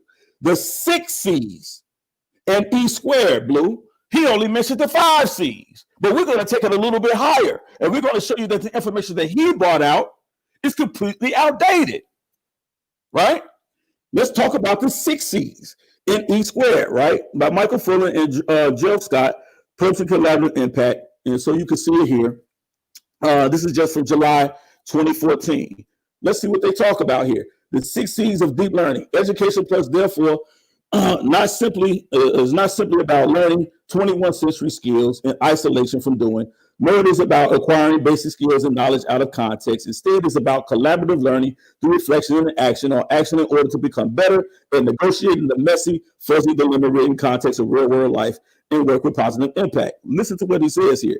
It is about developing an attitude of mind, a set of values, and the personal, interpersonal, and cognitive abilities identified repeatedly in the studies of successful early career graduates and those leaders who have helped create more harmonious, productive, and sustainable workplaces and societies, right? So in the context of school education, Clacton and Lucas 2013, distinction between pro-social and epistemic captures these same phenomena. Pro-social, kind, generous, forgiving, tolerant, trustworthy, morally brave, convivial, ecological, epistemic, inquisitive, resilient, imaginative, craftsmanlike, skeptical, collaborative, thoughtful, practical. These are all things that we can find in the Bible. These are principles, right? So we're talking about the 6 C's of deep learning. Let me go down here. I'm skipping through some of this information right here because I got quite a bit of it here, right? And so we have the 6 C's of learning plus E squared. Now listen to what this pedagogy teaches, right? This is why this is much more superior to the 5 C's Blue brought out. It says there is one big E squared that permeates the endless cycle of learning in action, and that's ethical entrepreneurialism. In other words, what they're saying is, what does it matter if you gain all the knowledge and the skill sets throughout the 5 C's, but you're missing one specific element? What is that? That's how to get along with others. Those things, those elements, those academics, they don't teach ethical behavior. This is why we have CEOs who can create companies like Enron, who can destroy a whole company, put hundreds and thousands of people out of work because they have no ethics. They're running companies, they have degrees, but they have no ethics. This is the same thing we see in places like Bank of America, in financial institutions. We have people that are running these institutions. They have all of the degrees, all of the academic knowledge, but they have no ethics in business. That is not being taught in the 5 C's. It's not there, right? So the scripture says, so whatever you wish that others would do to you, do also to them, for this is the law and the prophets, Matthew 7:12, which is what Blue talked about. Right? So let's go down here a little bit further. Let's talk about this, right? The 6 C's of deep learning. Doing is not something they decide to do. Daily life is doing this in natural breathing air, along with actions as an exquisite awareness of the ethics of life. Small-scale ethics in how they treat others. Large-scale ethics concerning humankind, including building a sustainable future and safeguarding the evolution of the planet. For the scripture says, for what does it profit a man to gain the whole world and forfeit his soul? How is that possible? You can gather all the riches in the world, but what happens when you have no ethics to go with it? You don't give to the poor. You don't give to the less fortunate. Just greed, right? So let's get out to what these 5 C's talks about. So what the 6 C's are talking about, right? So the 6 C's talks about citizenship education, right? And this is promoted by the United Nations the Academic Impact Program, sharing the culture of intellectual social responsibility. The primary aim of global citizenship education is nurturing respect for all, building a sense of belonging to a common humanity, and helping learners become responsible and active global citizens. These same educational outcomes prepare students to be successful in the workplace of the 21st century as well. Colossians 1:23 says, if you continue in your faith, establish and firm, and do not move from the hope held out in the gospel. This is the gospel that you heard, that it may be proclaimed to every creature throughout the heavens and the earth. So in other words, we're to take our knowledge and our faith through the whole world, right? And so let's get into what these 6 C's are, right? Talks about character, right? This also talks about citizenship. This is what the 5 C is missing, what Blue brought out. Thinking like global citizens, considering global issues based on a deep understanding of diverse values, the same values we find in the Bible, with genuine interest in engaging with others to solve complex problems. The scripture tells us to live peaceably with all men, right? It says complex problems that impact human and environmental sustainability, collaboration, communication, creativity, and critical thinking. So those are the 6 C's that are being pushed today.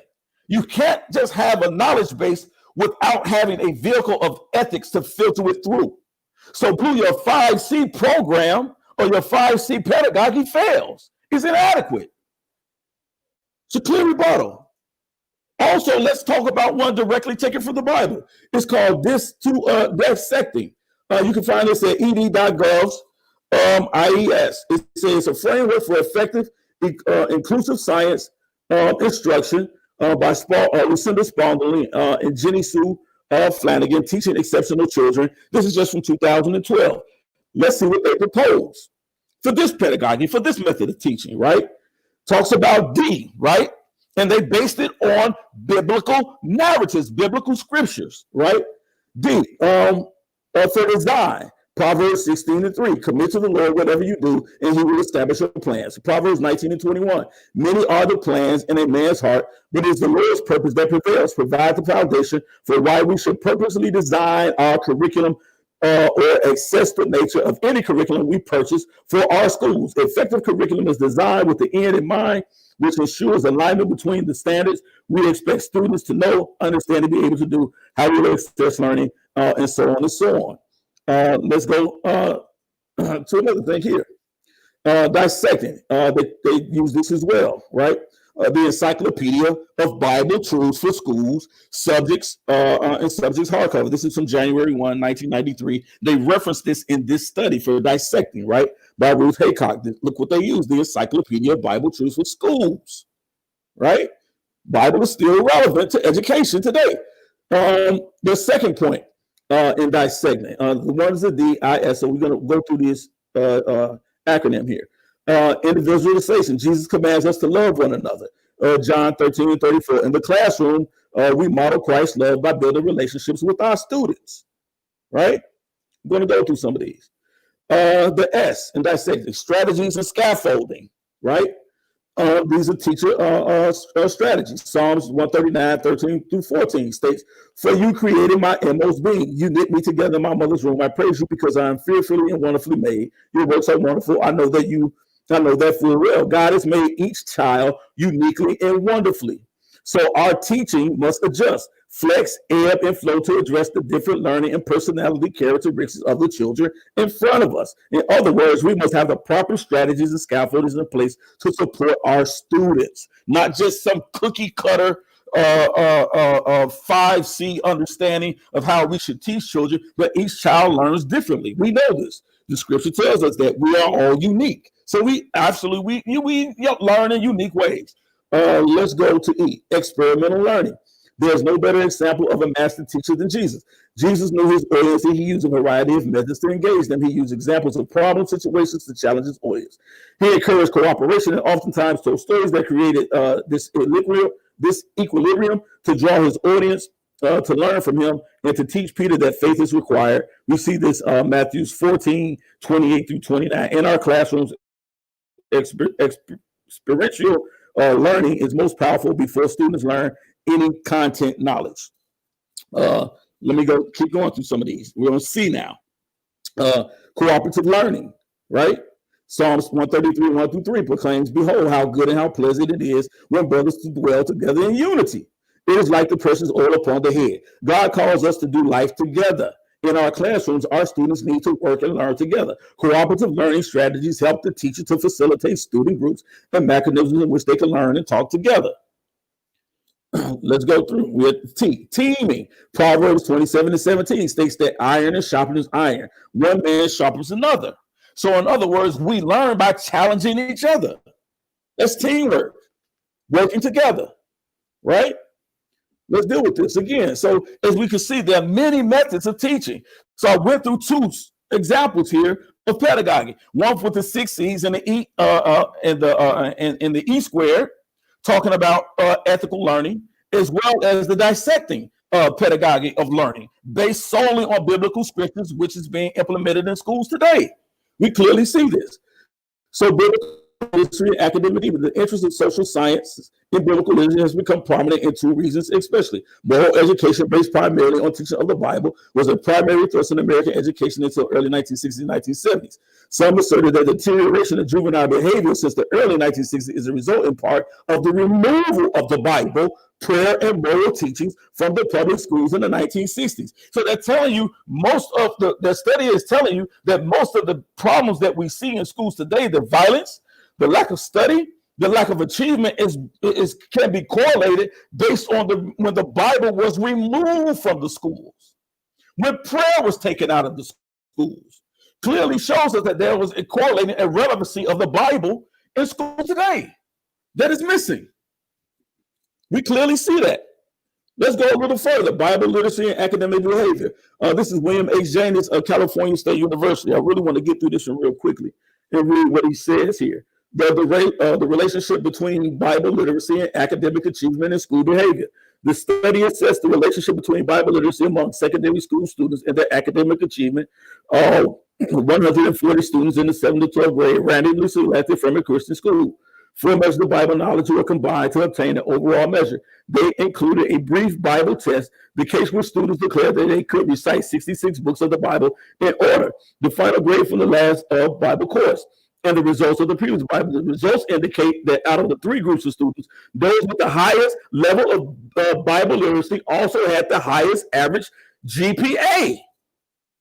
So clearly there's a connection between Bible literacy and higher grade point averages. Let's continue. Time. All right. Shout out to YARAH bin Nazareth. We are in the rebuttal round, family. So we're going to hand this thing back over to Blue. Blue, you have 20 minutes to rebut. Let me go ahead and accommodate the brother.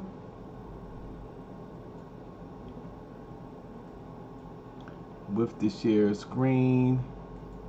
Bring it up real quick. Alright, so we're on slide 28 right now, Blue. Whenever you're ready.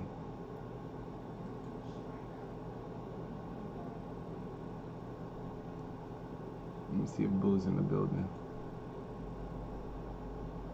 You there? Unmute your mic, Melchizedek.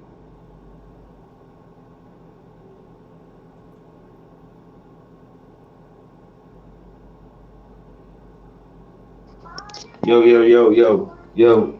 Alright. So whenever you're ready. Yeah, we can hear you now, brother. Alright, give me 1 second.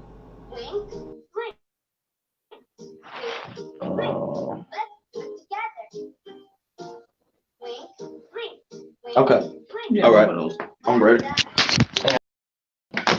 So real quick, I want to go into some of the things that he brought out. Real quick, I wanted you to notice that he just brought out the 6. Excuse me, my fault. My mic was gone. I want you to notice that he just brought out the 6 C's. I specifically requested that he use the Bible to show that the Bible was up to date and not irrelevant to what to the literacy. Well, excuse me, to helping the students with their curriculum academically. He did not show that. He did not show that. He didn't pull one Bible scripture. What he did was he said, I'll raise you 1 C and I'll go to the 6 C's because you presented the 5 C's. I don't care if you present the 5, the 6 C's, or the 7 C's. My point was I was giving an example of what I wanted to see out of the Bible. And you made my point. You didn't have an example out of the Bible. You didn't have one because it's irrelevant and outdated. It doesn't talk it about it. It doesn't.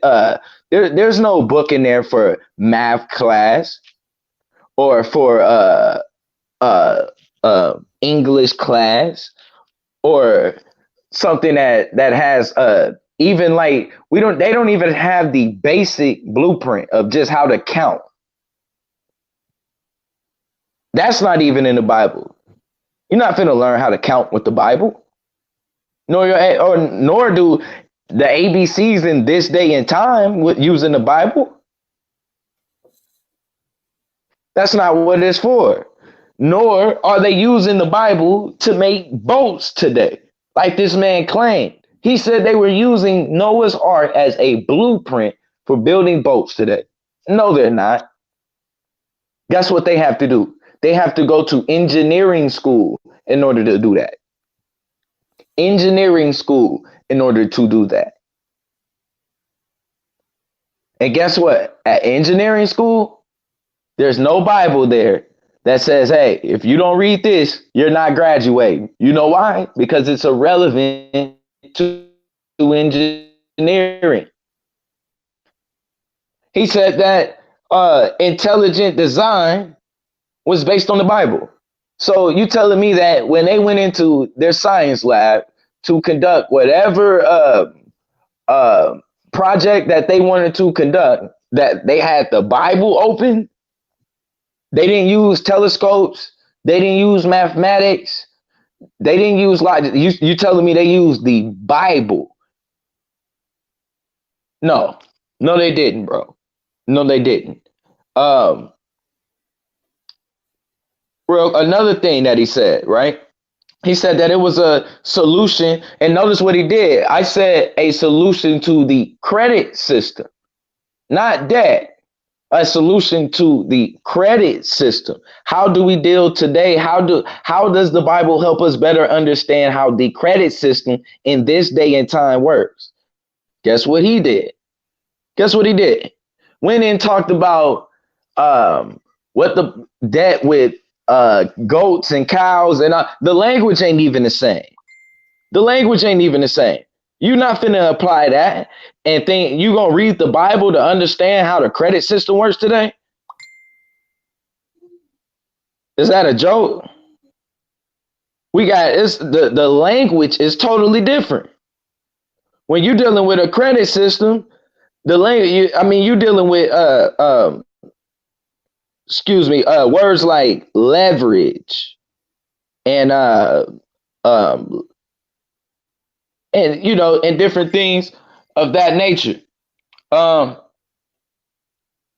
wanted to show something real quick. Let me see. Are you already? Yeah, you already there. That's perfect.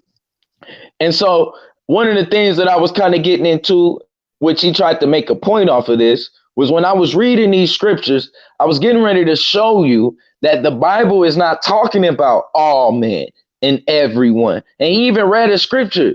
These things are in their own context. They are dealing with struggles of faith. They are dealing with struggles of salvation. They are dealing with struggles of other people that are in Christ. This has nothing to do with what's going on in this day and time. And I want to read this to you. And it says, and so some of the things that you were saying was be kind to others and all men and you love thy neighbor. But then as soon as you get over here, and if you can't go to slide number 31, it says, if any man come to me and hate not his father and his mother and his wife and his children and his brethren and his sisters, and his own life, he cannot be my disciple. Whoa. So I thought it was talking about loving everybody. Is it only, and notice what's going on here is these people are being hated because what? Their lack of faith or belief in Christ. That has nothing to do with in this day and time. That's not how we deal with people in this day and time. We don't treat people a certain way because of their faith or lack of faith or whatever the case may be. That's not how we treat people. And this is what the kind of confusion that you get when you're dealing with this book. If you go on to the next slide, it says, love not the world. This is John 2, verses 15 through 17. The last slide was Luke 14 through chapter 26. But I want to get real quick. 1 John 2, verses 15. And it says, love not the world, neither the things that are in the world. If any man love the world, the love of the Father or of their God, which is what? How is this relevant in this day and time? It's not in him. This is not how we apply. We deal with each other in a social construct. And you want to know how we know that this is what's going on, that there's favoritism being played amongst the believers, which is not how we run our social construct in this day and time. We'll move on to the next slide, please. When we go into Leviticus 25, it says, you can slide number 34. When we move on to the next slide in Leviticus 25, it says, and this is verse 43 and 44, it says, thou shalt not rule over him with rigor, right? But shall fear thy God. This is talking about a fellow believer, right? You can't rule over a fellow believer with rigor. But watch this. Both thy bondmen and thy bondmaids, which thou shalt have, shall be of the heathen that are round about you. Of them shall you buy. Of them shall you make bondmen and bondmaids. Of them shall you rule over rigorously. How does that apply in this day and time? It doesn't. And this is what I'm talking about. So you're under the illusion that it's talking about all men, but it's really talking about all men who believe in Christ. This ain't got nothing to do with how we live our life in society in this day and time. Period. Period. In fact, it really got more to deal with the Jim Crow laws. It's really more in line with the Jim Crow laws. That's just to be honest. Now, real quick, I want to go to slide number 36 because he pulled a real slick one and he made it seem like they're basically using the Bible and for somehow the Bible is making these kids better at mathematics when there's not even they don't even have the basic formula for math in the Bible, nor can you add the basic formula into the Bible because you can't add or take away. So if you wanted to update the Bible and say, hey, our kids are struggling in school, we should add at least the math formula onto the back of it. So when they read the last page, hey, they know how to, the basic formula for breaking down fractions, the basic formula for doing division, for doing multiplication, just different things like that. There's none of that in the Bible. None of that. There's nothing in the Bible, not in the back or the front of it or in the middle of it, that's showing you how to pronounce words, how to sound out words, how to correctly comprehend what you read. And you know how I know the Bible ain't teaching you how to comprehend? Because you got 50 different denominations with the Bible, which means they don't even know if they comprehend it. So how in the world is reading the Bible going to help you comprehend? And it says, real quick, I want to get into this, and it says news in the numbers, right? And this is 5 facts about the religious lives of African Americans, right? Now, mind you, what I showed you, 60% of us is felon. We ain't even college ready, right? 79% of us, though, identify as being Christian. Identify as being Christian, which means what they do? They read the Bible. That's what that means. They read the Bible. African Americans are more religious than any other group. That's just what they're telling you. So we've been had this Bible. We've been had it. It ain't went nowhere in our community. It ain't went nowhere. We go to church more. We are let me see. We at least, what was it? 83% of us go to church at least once a week. So 32% of us apply the Bible at least once a week. None of them are applying night classes for mathematics. So when their son come home with calculus, they can actually help. Remember you talked about the mother and the child bond? Well, how in the world is she supposed to help him be ready for college if she don't even understand calculus? So let's take one of these days out of the week that we using in church, learning the Bible, which is outdated and irrelevant to really what's going on in their lives. And let's use it on, maybe we need some night classes for math. Maybe one night a week you can deal with Kansu and get a chance to learn how to leverage your credit, how to manage yourself in this day and age dealing with the economy. That's what we need to be doing. He didn't provide you a solution using the Bible today to anything. And you know why he didn't? Because he can't. Because it's irrelevant. It's irrelevant. They're not using that.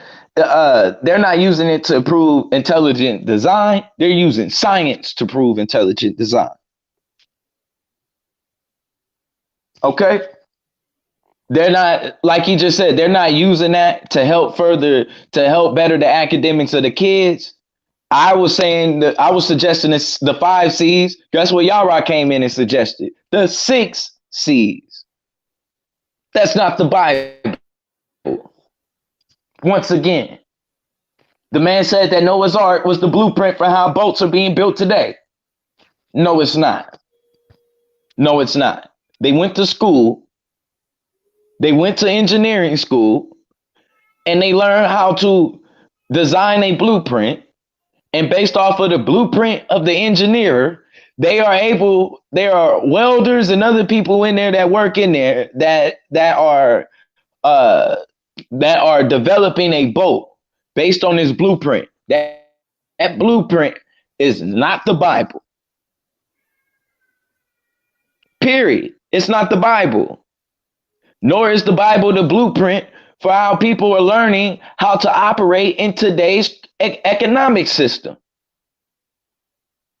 You're not going to go to one credit guru, one business guru, or anything, and the first thing that they're gonna do is say, "Hey, well, the first thing you need to learn is Romans 10." No, they're not going to do that. No, they're not going to be doing that. This brother, I showed you that right now in this day and time, our personal information, our funds, which can change our very livelihoods, is at stake. This brother don't have a Bible scripture for that. What are you going to do? North Korea right now could be hacking your account, gaining information, selling your private pictures and your private videos onto the dark web. What Bible verse he got to combat that? That's how war is fought in this day and time. And if you notice, he didn't even address war. He didn't even address it. Why? Because the war he fights has nothing to do with in this day and time. His war is a spiritual war, which once again closes him into a circle of believers, which is who this thing applies for. Believers. It's not relevant, nor is it up to date with this day and time. It's just not. We stay in church. We stay in the Bible. We've done that. That's a totally different subject. The brother also, I want to bring out another thing that he brought up. He tried to say that, hey, you can apply that to the coronavirus today. Number one, it showed most of the people that walk around with the coronavirus are asymptomatic, showing no symptoms to mild symptoms, if any. What he read was dealing with somebody having an affliction on their body that you can physically see. And guess what? Quarantining them. How is that Bible verse going to solve the problem of the coronavirus today when you don't have an affliction that you can see? It ain't just quarantine. If you notice what they did, they didn't just quarantine the people who I think I can see that you're sick, so I'm going to quarantine you. No, they had to quarantine everybody. Everybody. Why? Because there are people. This isn't something that you can see. This isn't a visible affliction, sir. Then the laws are applied for them when they enter into the land in the first place.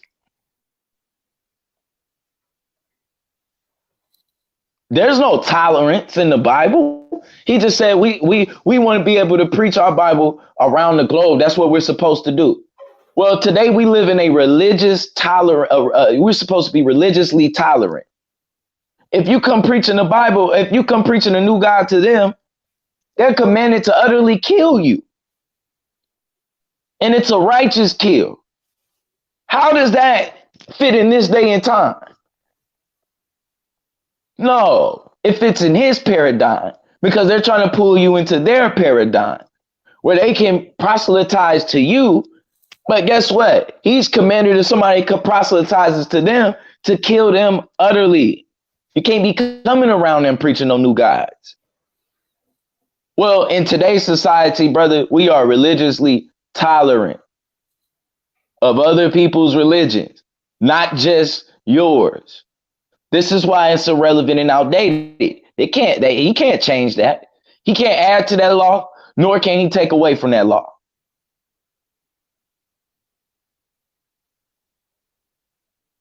We know the tolerance level for homosexuals. An abomination to be killed. He can't add to that law or take away from that law. How is that relevant in this day and time? It's not. It's just not. Like I said, I've continued to show what situations we are living with in this day and time academically. I've showed what situations we are living with in this day and time economically. I've showed what situations we are dealing with in this day and time dealing with warfare. And even in a social construct. He's come with these Jim Crow laws. He's come with the 6 C's. He came talking about intelligent design, which had nothing to do with this debate. Whether or not we're not debating creationism against evolution. What does intelligent design have to do with it? And are you telling me that in order for them to be able to put themselves in a predicament to study intelligent design and to understand and to be able to accurately do the mathematics,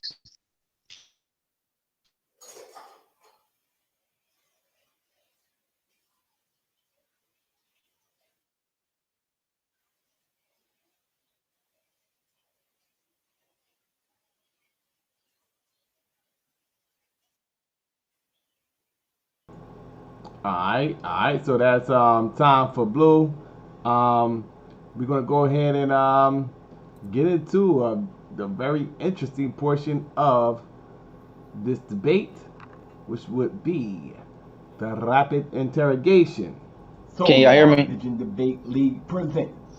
My check. Right. You Interrogation. and then like I said, and then they're not using this the Bible in order to. Your time is up, brother. We're gonna go into the rapid interrogation. We're gonna pass this thing over to you, Blue. You still got the go. We're gonna set the timer for 10 minutes, and it is on you, Blue, to interrogate YARAH whenever you're ready. All right. What's going on, YARAH? Nothing at all, brother. Okay, cool.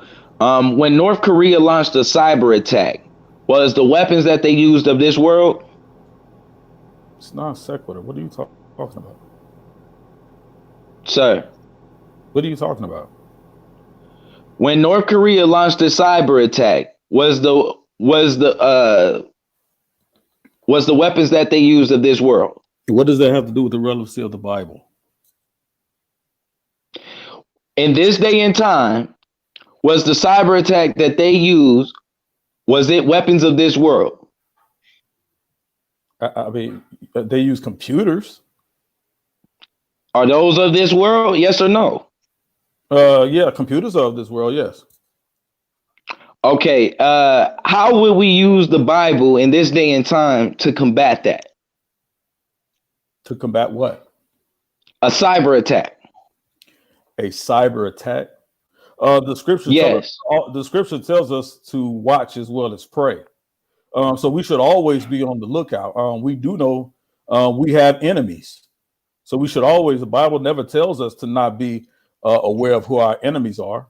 I mean, so if that's what you're asking, I mean, we should always be diligent in protecting our own. The scripture tells us here, let me get the scripture that tells us to protect our home. Yeah, I'll get it for you. It's in the book of Matthew that we should protect our home. And just so I'm clear, this scripture is going to help combat cyber attacks. No, you're actually it's not cyber. Isn't a cyber attack? Well, that's irrelevant. We already know to protect our home, sir. We already know to protect our home. Right? That's why we have locks. So is that what you're asking me? Right? It's infiltrating. It's coming against our way of life. Correct? So the way of life for the Bible, for the Christians, are many people. There are over 2 billion Christians on the planet. So it's relevant to the Bible is relevant to them. So your question about cyber attack, sir, how does the Bible help us learn how war works today in this day and time? Hold on. I'll tell you. Can you share my screen? Can I share my screen? Yes.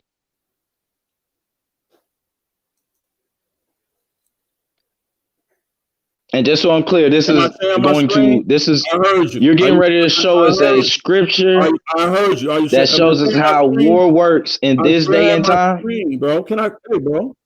God damn. This is going to help us understand how war works in this day and time. Hear you, bro. Hold on one second. Right? Okay. This is what I want to talk to you about, right? Can y'all see my screen? I don't think you share my screen, Solar. Okay. Do you see this, Blue? It says Barner.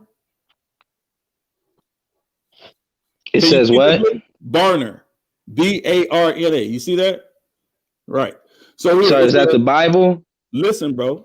Just be quiet. It says how faith influenced military service. Let's talk about it, right? From November 2017, right? This was a survey conducted in partnership with the American Bible Society, examines views of Christians, the Bible, American self-identity among Bible-friendly and Bible-neutral members of the military, right? So there's a methodology that was given below for it as well. The two groups included respondents who were who have served in the Army, Marine Corps, the Navy, and the Air Force. So let's see what they say. Military perceptions of Christians. Many military members are in community with Christians and often serve alongside them. Among those in the military who say they know faithful Christians are 76%. Almost 8 in 10. 78% say they know such individuals in the military. Only 5% don't know any Christians that at all.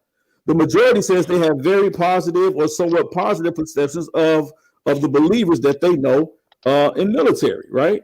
So Christians are in the military. Let's look at what they say here. Okay, sir. Moving on. I really don't have that much time for that. My point to you is, Blue, is that we clearly see that there is a heavy influence of Christians who rely on the Bible, and it is relevant to them that are in our armed forces, every branch of our armed forces. Okay. When you say the Bible, okay, thank you, sir.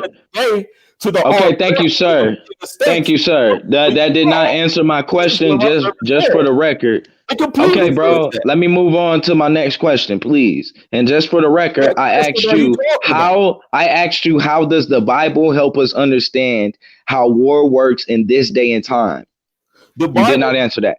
So anyway, no, I'm moving on, bro. That's not the question anymore, bro. Rather, this is what I want to know: are the weapons of the Bible are they of this world or not? Yes, we can clearly see in the book of Matthew where Christ says, "Take your cloak with you as well as a sword." Why did he say that? You tell me. So that you can protect yourself. Obviously, what is a sword for? We saw Peter in the Garden of Gethsemane. How do I know that wasn't a spiritual sword? Because it says Peter in the Garden of Gethsemane. Let me get the scripture for you if you have time. When he cut off the ear of Malchus. And what happened? What did Jesus say after that? He said, "It's not time." That's it. That's all he said. Okay. And you went and basically, and what you're saying. He didn't say, okay. Listen, don't put words in his mouth. Okay, bro, it's fine. You gave me the sword. Okay, so the sword. Okay, bro, that's fine. The swords are the weapons of the Bible. I got you. So how does the sword, bro, help us in this day and time against a cyber attack?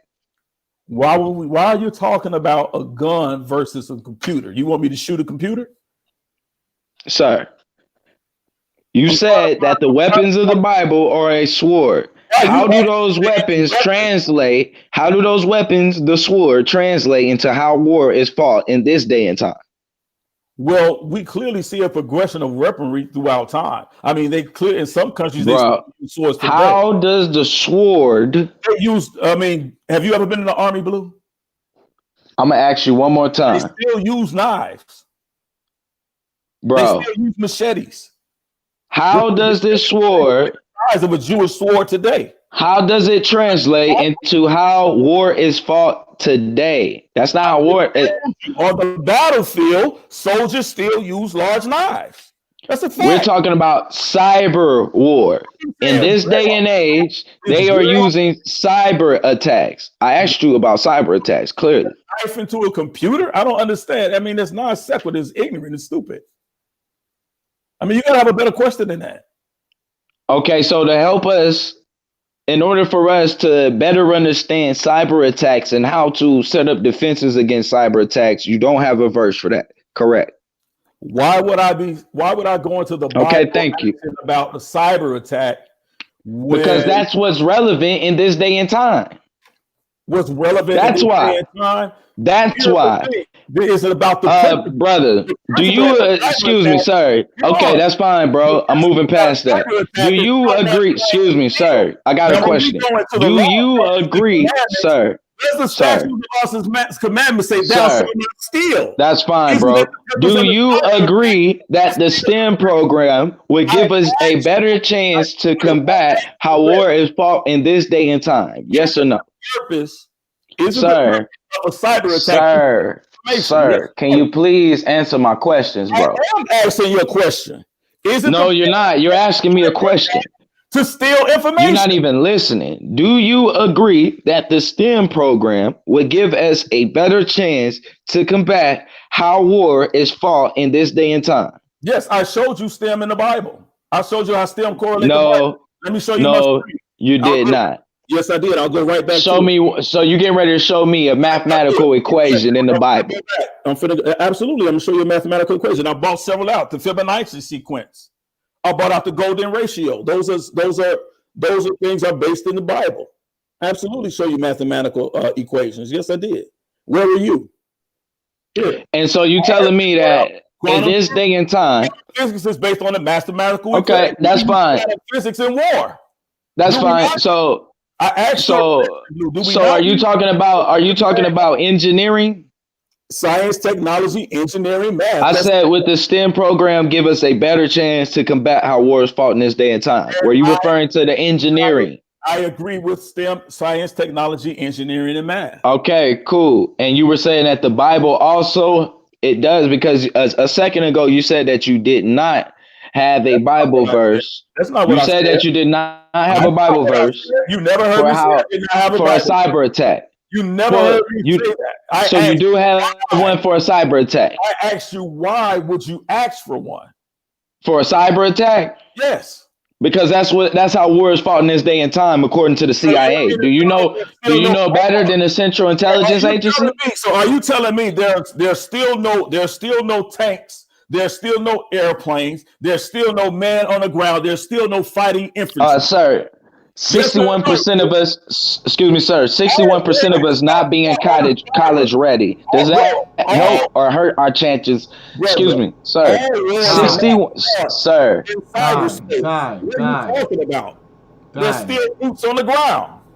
All right, so we're gonna switch the thing over to YARAH bin Nazareth. He has 10 minutes as well to interrogate. We're going to set the timer, and whenever you're ready, YARAH bin Nazareth, you can interrogate. Blue. Yeah. Is my screen still sharing? Let me see right here. Let me ask you this question, Blue. Are there any biblically based institutions of higher learning that exist today? Can you hear me? Wait, are you saying where I said Bible is the?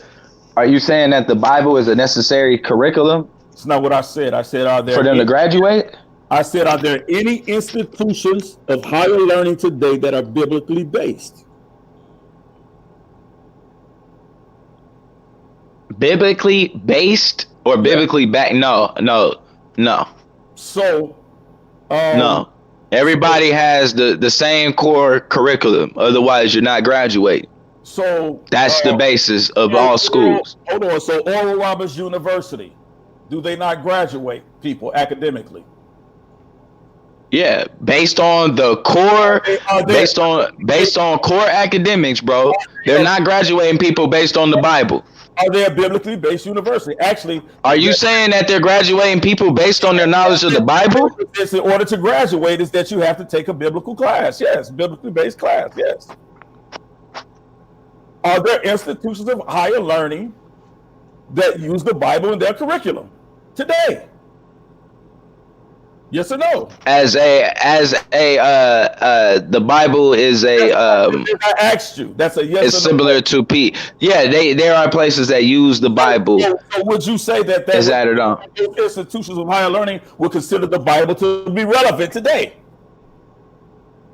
Those institutions? Yes. Would they consider the Bible to be relevant today? No. Okay. Moving forward. All right. Are you familiar with the Ten Commandments? Yes. All right. So when in the Ten Commandments, when it says, "Thou shalt not steal," what is cyber? What is a cyber attack? What is the purpose of a cyber attack? They're stealing information. So when the Bible says, "Thou shalt not steal," is that a direct rebuttal or principle that's directly towards stealing of any type? Are you saying that the Bible solves the problem of North Korea stealing? If North Korea followed the law, statutes, and commandments in the Bible, and it says, "Thou shalt not steal," would they be? He didn't give the law, statutes, and commandments to North Korea.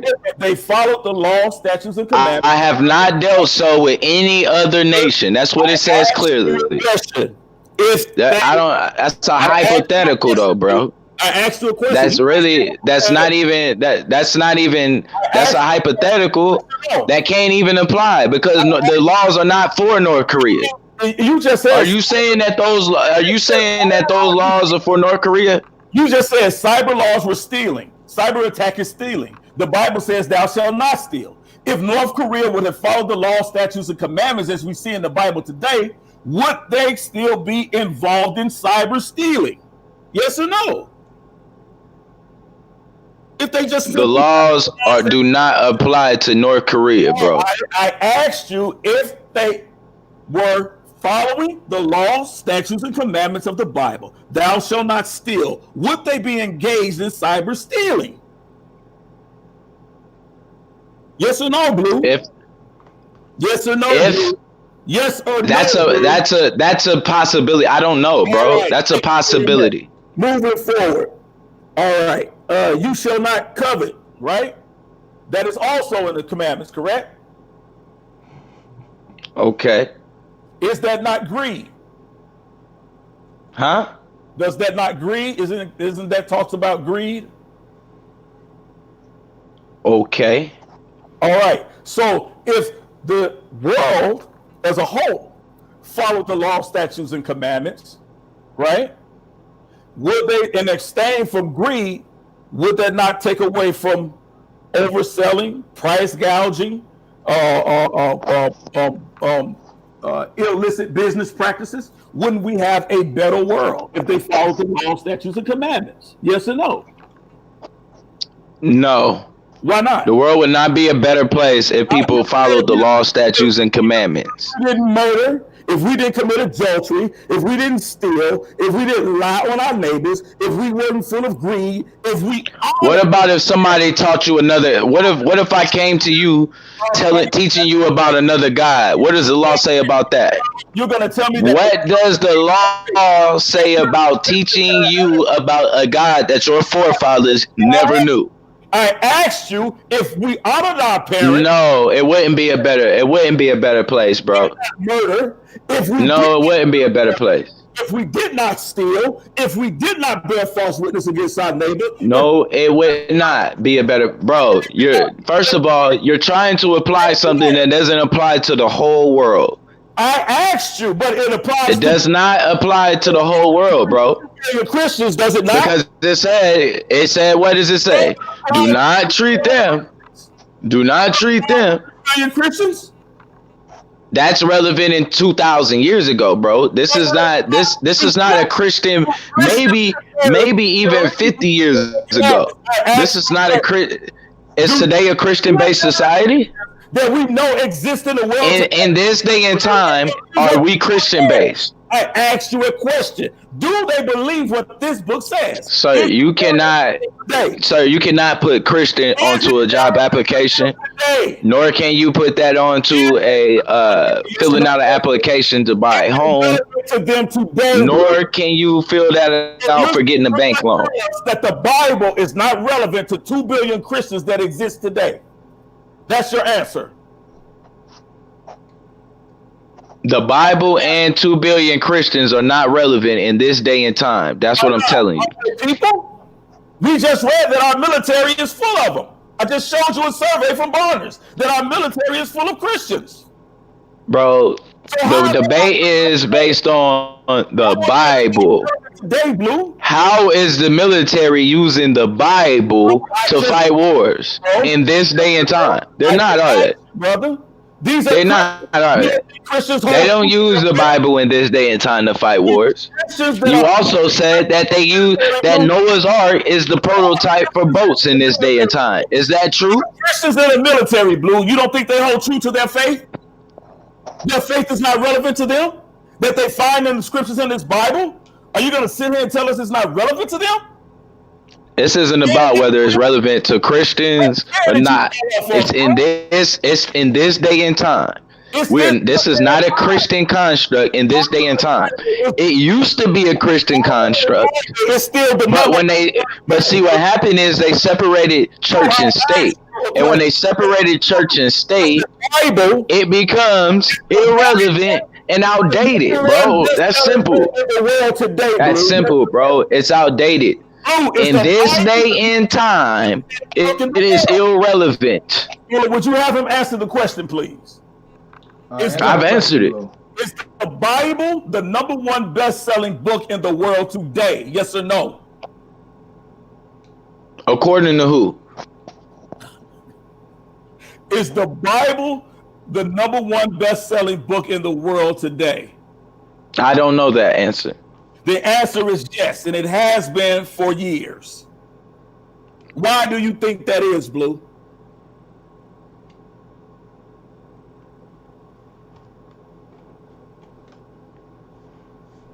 That's a leading question. That's a leading question. It's a question you won't answer. That's a leading question. I asked you a question. Is the Bible relevant to Christians? Is it relevant to Christians? Is it relevant to Christians today? Yeah. What's the title of this debate? So the Bible is the Bible relevant today in this day and age, and is it in this day and time, not to Christians, in this day and time. That means in this day and time, according to how society is structured today. This is not a Christian society, bro. I don't know why you keep trying to do that. Say it was a Christian society. I asked you Okay then. So what? Them today. So do they still pray? Do Christians pray? Do Israelites? Buddhists pray. Buddhists pray. That's not what I asked. Muslims pray. Israelites still pray, and do they use the Bible as a reference? A lot of people still pray. Do they use the Bible when they pray? Do they quote the Bible? Do they? How is prayer relevant in this day and time? Do they quote the Bible to anything I presented? How is prayer relevant in this day and time to anything I presented? Because if it's being used today, if it's being quoted today, if it's being believed in today, if it's being time. All right. So, shout out to YARAH bin Nazareth. We're gonna go ahead and close this thing out, family. We're gonna swing the ball over to YARAH bin Nazareth, or let him keep the ball and allow him to close out. Brother, you have 5 minutes to close whenever you're ready. Okay. As I said, he did exactly what I thought he was going to do. He's going to try to make this about doctrine and dogma instead of about principle. Again, as to methods, there may be a million and then some, but principles are few. The man who grasps principles can successfully select his own methods. The man who tries methods ignoring principles is sure to have trouble. That's Harrington Emerson. Let me read that again. As to methods, there may be a million and then some, but principles are few. The man who grasps principles can successfully select his own methods. The man who tries methods, ignoring principles, is sure to have trouble. Harrington Emerson, right? I simply asked Blue about the 10 Commandments. Thou shalt not murder. He said that was irrelevant today. I asked him, should you not commit adultery? He said that's irrelevant today, even though divorce in this country is 50%. 47% is because of adultery. Right? You shall not steal. He talked about cyber attacks. Cyber attacks from North Korea, family. And then he says cyber attacks is stealing. And so when I asked him about the 10 Commandments, and it clearly says thou shalt not steal, and I asked him if they can apply, if they would apply, simply apply the commandments found in the Bible, would they still be doing that practice? If they simply applied it. Is that an answer? Clearly, it's an answer to stealing. Thou shalt not steal. I don't understand why this is so difficult. You should not bear false witness against your neighbor. That's irrelevant today? That's outdated? You should not covet your neighbor's, you should not covet or be covetous. Covet your neighbor's wife or your other property. That's irrelevant today? When the scripture tells us we should live with men peaceably, if all possible? That's what it tells us. That's the principle that it teaches. And then I said, what about honor your mother and your father? You mean to tell me that that's not relevant in any African spirituality or ontology? We clearly see here in the Bible. Those of you who honor your ancestors, he wants to tell us that that's irrelevant today? That that's outdated? Come on, people. The number one ill and social issue that our people face today is the breakdown of the family. But Blue wants us to believe that honoring your mother and your father is irrelevant because it's in the Bible.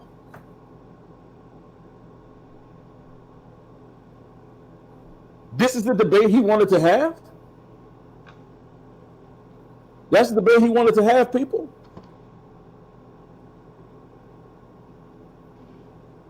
I clearly showed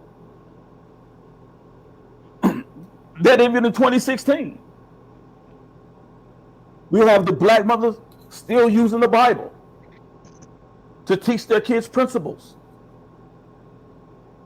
to make them better people, productive citizens today. I also showed that how Bible literacy, which I don't think he understanding the term literacy, that that blacks who engage in Bible literacy fare well in testing. Why? Why? Because even in mathematics, you have to learn how to read, Blue. In Bible literacy, those who are used to growing up reading the Bible, they have a higher understanding and reading comprehension. That's all the study was saying, Blue. So it does help you in calculus because you have to read those word problems. It helps you in science and social studies. It helps you in engineering. You have to learn how to read. So those who engage in Bible literacy, clearly it shows us that. Time. All right. Shout out to YARAH Ben Nazareth. Blue, it's on you. Whenever you're ready, you can close this thing out, brother.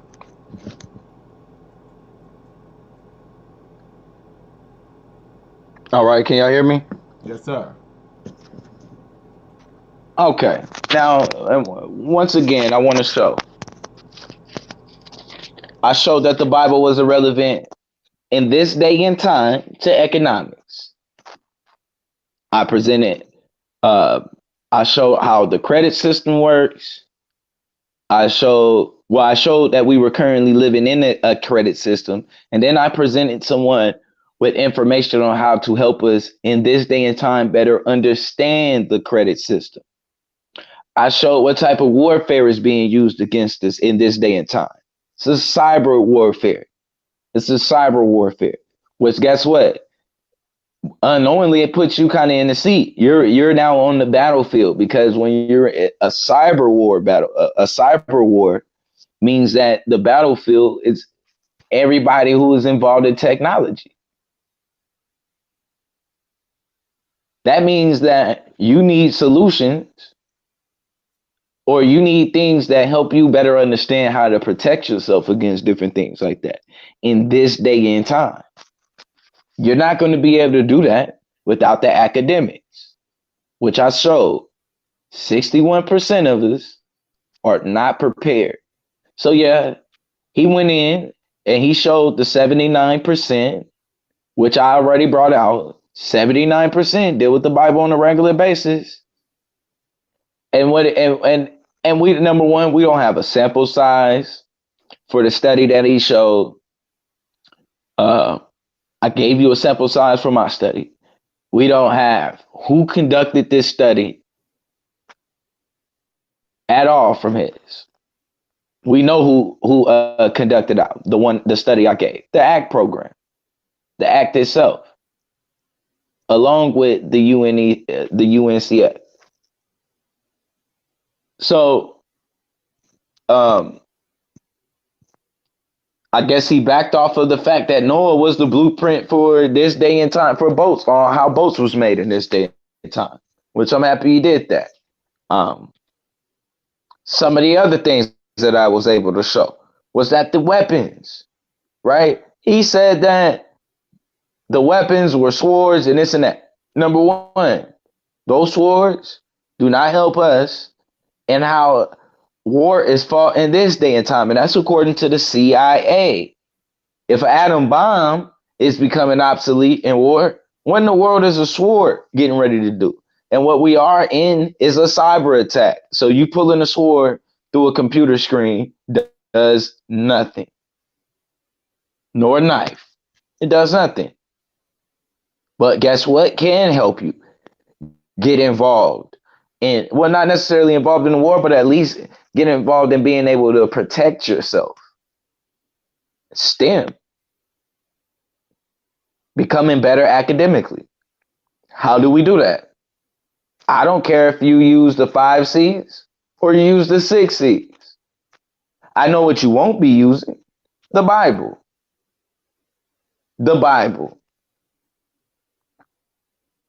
There are no schools where the Bible is the core. In order for you to succeed in this society where learning the Bible is what's critical, it's not relevant, nor is it up to date. This brother didn't show us a mathematical equation, or excuse me, how to understand mathematical equations. He didn't show us anywhere in the Bible where they have mathematical formulas. Nowhere in there. There are no mathematical formulas in the Bible. You know where you're going to have to learn a mathematical formula at? In school. We've dedicated already too much time to this. Already too much time. Once a week at least. And most people I know, 3 times a week. Can we spread some of those days out? Maybe the situation that he claimed, well, the parent and the child's contact needs to be better, and that helps with the school grades. That's not going to help if the parent is just as dumb as the child. It's not going to help. There's nothing that they can do when they don't have the basic knowledge of mathematical formula? Fine. All right. Shout out to both debaters. Unfortunately, for both debaters, their time is officially up. Oh yeah.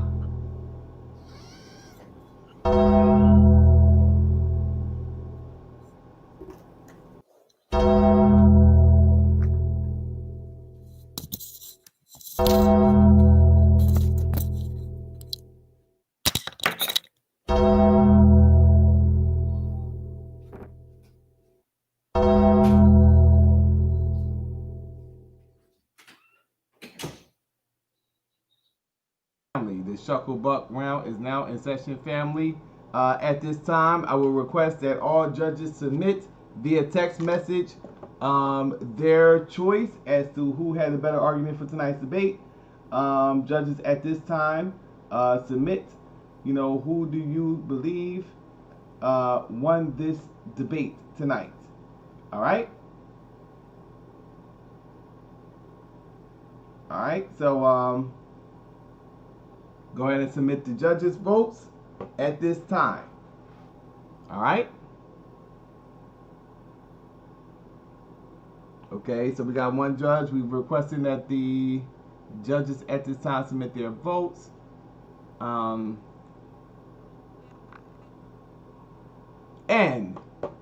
while they're doing that, people, who do you want me to Shucklebuck first? Is it YARAH Ben Nazareth? Is it YARAH Ben Nazareth, or is it Blue? Press 1 for Blue, 2 for YARAH Ben Nazareth. This is the Solar Vision Debate League playoffs. Let's get it. It's your time to shine.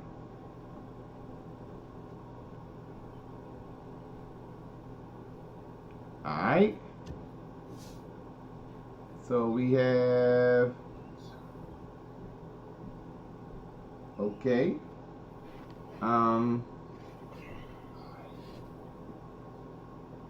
Let's take a look at this chat.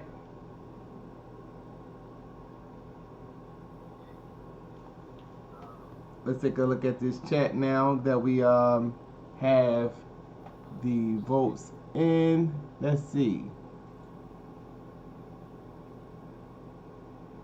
Let's take a look at this chat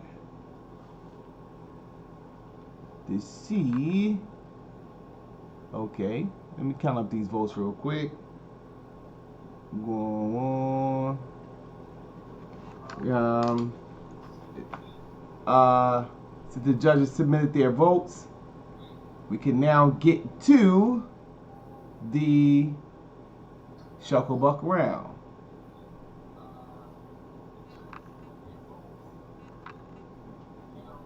Let me see. We got 1, 2, 3, 4, 5, 6, 7, 8, 9. 1, 2, 3, 4, 5, 6, 7. Okay, it looks like it's more ones than twos.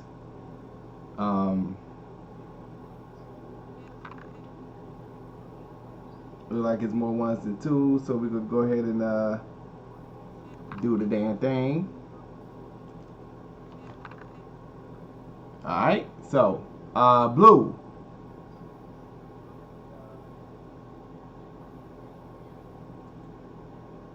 Blue, are you there, brother? Yo. Alright, what's going on, brother? All right, check. What's good? Alright. Is the Bible relevant at this day and time, or is it outdated? In this day and time, it is outdated and irrelevant. Why do you believe that is so? Number one, in this day and time, it kind of puts a certain kind of stipulation on, or it kind of comes with boundaries in itself, right? So when you say this day and time, you have to look out at what's going on in this day and time to establish it. So what makes this day and time different from that day and time would be how war is fought, would be how education would be the educational requirements or academic requirements in order to survive in this system. Also would be how the social construct is set up, and also economics, how economics are applied. And when you look at those things and you compare those to how the Bible is established, the Bible is irrelevant in this day and time. Okay, so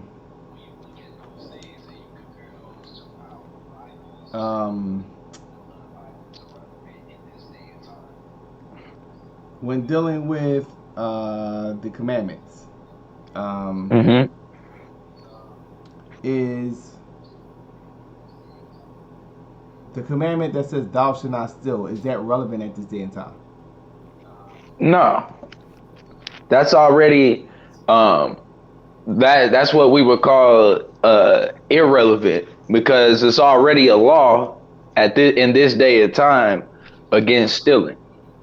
So to come in and say thou shalt not kill when there's already a penal code for not killing, that's already established by the system in this day and time. So that's irrelevant to the conversation. The question, what would make that relevant, is if it gave a solution on stealing. Like, okay, to keep you from, because now what comes into with stealing is we have a bigger problem going on. Somebody who doesn't have and people that do have. So the solution to that is, in this day and time, the Bible would basically come up with a solution economically where you don't have to steal. That would be relevant to the conversation. But there's already a penalty in this day and time for stealing. There's already a law established in this day and time for stealing. So it's irrelevant to come in and slide the law into a court and say, well, the Bible says don't steal. Well, we're already here, and he's already being tried for not stealing. So you're saying that the idea of not stealing is irrelevant at the same time?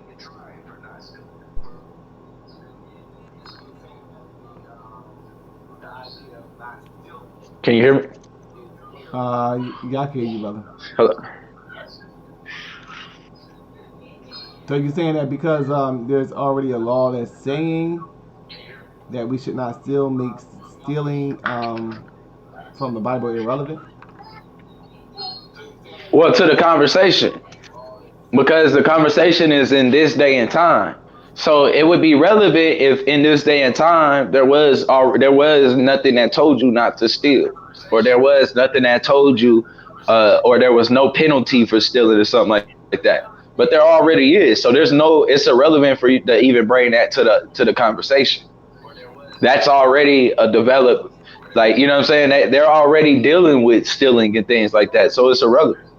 Okay, so when it comes to the Bible and the teaching of ethics, just how to conduct yourself on a day-by-day basis, do you think that is relevant at this day and time? No, because I think in this day and time, how you conduct yourself personally and around, especially around other people, being like socially, that it's a certain tolerance that comes with that in this day and time. And in this day and time, society dictates that you treat everybody with a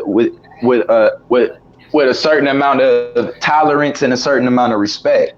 The Bible is only referring to what's the penalty for not treating somebody with respect? For not treating somebody with respect? Right. Where? At this day and time. Oh, at this day and time? Well, it kind of depends. I mean, it depends on what line you cross. If you do a hate crime, there's a penalty. You will go to jail for doing a hate crime, Well, I'm just which would saying, be like, you know, just, disrespecting somebody. Okay, go ahead. Yeah, I see what you're saying. Yeah. If you pull, you know what I'm saying, if you do like a disrespect in this day and age, would account for doing something like not high, or just even simply as it's disrespectful writing or language. We seen a dude lose his whole basketball team for disrespecting black people in this day and time. Right. So Writing or language. We seen a dude lose his whole basketball team for disrespecting. what you got your you got your YouTube on? Nah. Yeah, because I can hear it. Okay, it's somebody's. Hold on a second. No, that's somebody else.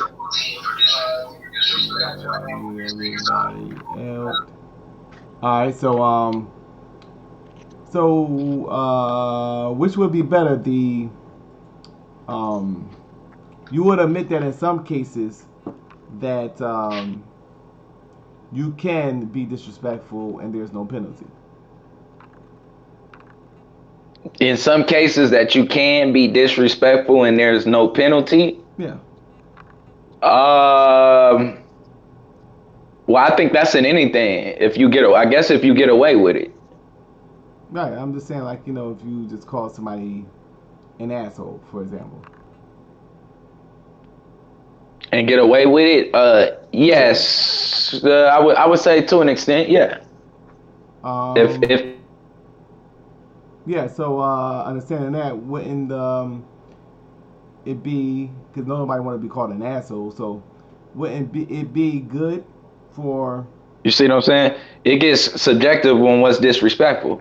Like, the N-word for me isn't necessarily disrespectful. I use it all the time. You see what I'm saying? But necessarily somebody else uses it. You know, just using the term that somebody's being called out of their name, you know, and that they don't like it, you know. Like a woman being called a hoe, you know. I mean, but there's no penalty for that in the Bible. But it does say, "Do unto others as you want to be done with yourself." Well, that's not referring to everybody. That's only referring to believers, which doesn't fit in this day and social construct. Because at one point in time, the Jim Crow laws lived by that. They did that. Now, in the Jim Crow era, that would fly. Because we see that they're allowed to do the believers are allowed to do unto other people, right? That they wouldn't do with other believers. So that's not even relevant in this day and time. You're saying that it's not relevant. It's not relevant because it's talking to a specific group of people. Yeah, and in this day and time, it's about in order to live in this day and time, you have to be socially tolerant of everybody. Right. So where does it indicate in the Bible that it's only speaking to a specific group of people? I think it's Leviticus 25 I went to. Let me make sure. Let me go right back. Leviticus 25. It shows you that. Another example also is when hold on, let me make sure I go to the. So you're showing me right now where it's saying that this do unto others as what you want to be done to yourself is only talking about a specific group of people. What I'm saying, what you're suggesting. Well, what I'm gonna show is that it has to be talking about specifically them, because it shows that you can do unto other people things that you can't do to fellow believers. And when I say that, let me see. Here it is right here, and it says, oh, and if thy in Leviticus 25, yeah, Leviticus 25, we start at 39. If thy brother, right, or we can say another believer, dwelleth be thy waxen poor and be sold unto thee, thou shalt compel him to serve shall not compel him to serve as a bondservant or a slave. It says, thou shalt not rule over him with rigor, but thou shalt fear thy God. But both of thy bondmen and thy bondmaids, which thou shalt have, shall be of the heathen that are round about you. Of them shall ye buy and have bondmaids. So you can obviously treat people differently, right? Depending on what and this kind of gets into a slippery slope, because if we go for a believer, right? Now it goes into, well, what is considered a believer? Because you got people who consider you not to be true believers. Now you causing more division and separation. So, and in another place it tells you, right, where Jesus says, and the whole point of this, right, the love in this book is based on the love that you have for Jesus. That's what it's based on. And it says, and if any man, okay, go ahead. yeah, right here, Luke 14 verses 26. If any man come to me and hate not his father and his mother and his wife and his children and his brother and his sister and his own life, he cannot be my disciple. Okay. So this is based on, like, this is showing you simply that the love, that the conditions in this is dealing with, even if it's coming to your own mother, which he just said that what you're supposed to do, honor thy mother and thy father. Yeah, if she's a believer. If she's not a believer in Christ, then what you're supposed to do? Hate your mother, hate your father, and other people. And if you apply that in how society is ran in this day and time, you might as well bring Jim Crow back, man. Okay, so do you believe that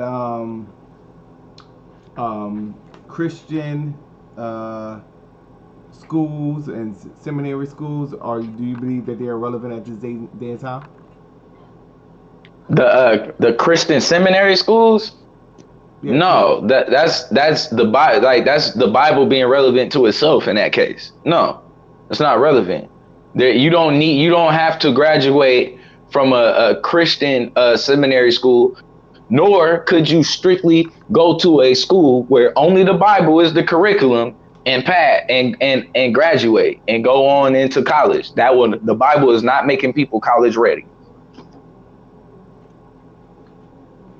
So you're saying that seminary school is not relevant? No, that's not relevant. That's going deeper, and that's dealing with. Why do they have seminary school, brother? Because people who believers, as I was referring to earlier, which is a separate in this day and time, they choose to separate themselves in this day and time. So they automatically, what they're doing, because mind you, it says not this world, right? And not be a part of this world. So with seminary school, what they're doing is they're separating themselves from this society and from this system and from this world, which in itself is showing you that it's irrelevant to this day, to this world. So you're saying that the seminary schools separate themselves from this world? Yeah, they're separating themselves. That's the point of it. Huh? How so? Because there's nobody else where the Bible is a part of the curriculum. So you're saying that they separate themselves from the world? Yeah, they're separating themselves in this. They're still they're going back. So you're saying that they're outdated. So you're saying that they don't involve themselves in worldly affairs? The seminary schools and things? No,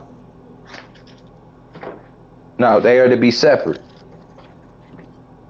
Right. So can you see show me something to prove that they are separate? That the seminary schools are separate? Or yeah, the seminary schools, or the individuals that graduate from seminary schools are separate from the society. Well, the individuals that graduate, I can't attest to what direction the individuals go once they leave they household or they school. But the school in itself, or the system and how the school is set up in itself, they have a separate curriculum. They have a religious curriculum. Only schools that do that are private schools, and the key word in that is private schools, because why? They're separating themselves from the rest of society. But that doesn't make it irrelevant just because they're separate. I mean, just because it's a private school doesn't mean that it's irrelevant. Whether the school is relevant, maybe it's relevant or not, the Bible in itself is not relevant in this day and time. And nor, I don't see where the school would be relevant. Like, what about that school is relevant in this day and time? The school teaches the Bible. Yeah, that's not relevant. And that's what I'm arguing against. I'm arguing that the Bible is not relevant. why do they spend millions of dollars on something that's irrelevant? They erect temples throughout the country, throughout the world, to put these individuals that go to these schools so they could be at these temples. Why would they do that if that's irrelevant, brother? You cut out. Say that again. I said, well, why would these seminary schools produces people that are going to these places, these cathedrals, these buildings they erect that they call churches. They spend billions of dollars to do this. So why would they do this if it's irrelevant? Because of they are bringing, this is for a future system. This is dealing, and number one, they're involved in a spiritual fight. So these are some of the tools that they use in order for this fight. They set up different schools where they're able to get around like-minded people and teach things that they believe is relevant to their spirituality and into their faith. But whether their spirituality and faith is relative in this day and time, no. Yeah, so you're saying despite of the fact that they spend so much money, so much time and effort into producing these schools specifically for these individuals, that there's no relevance in that. That's what you're saying. No, there's no relevance in this day and time to a seminary school, especially when it comes to war. When it comes to academic war, I mean, even academics though. Everything's not about academics, brother. Religion. Well, nothing is about religion in this society. It's not about religion in this society either. So why do you say that? There's a separation of church and state. That's why they separated church and state. So that doesn't mean that it's not relevant. Yeah, it does make it irrelevant because now they separated church and state. That's why the Bible is in the seminary schools and it's not in other schools, because they separated it. Why? Because of the system that they was in. It showed that not only was the Bible irrelevant, but it was out of date as far as the teachings in it. It didn't apply. Okay. Gay students couldn't sit down and also listen to the Bible, as well as other races of people. It may be irrelevant as far as from a political standpoint, but it may be relevant in other ways. That's what we deal with in this day and time. Well, there's a political element. We don't deal with a spiritual. We're not in a spiritual warfare in this day and time. We're in a physical, there's a cyber warfare going on. So you're saying that there are no spiritual people on this planet at this day and time? There are no spiritual people? Right. Are you mean as far as belief? Yeah. Yeah. They're spiritual people. There's nothing wrong with that. Okay, so wouldn't that make it relevant if there are spiritual people that's trying to look for God? No, it's not relevant in this day and time. No. Okay, so people that's looking for God, that wouldn't be relevant for it to be a place where they can help them search for God. That would be irrelevant, you saying? Well, in this day and time, looking for God doesn't help you academically. It doesn't help you in warfare. It doesn't help you economically. Okay. Or in the social structure. Okay. But what if somebody still, despite of all that, still wants to find God? Wouldn't that be, irrelevant? Okay. Thanks a lot, brother. What's going on, YARAH?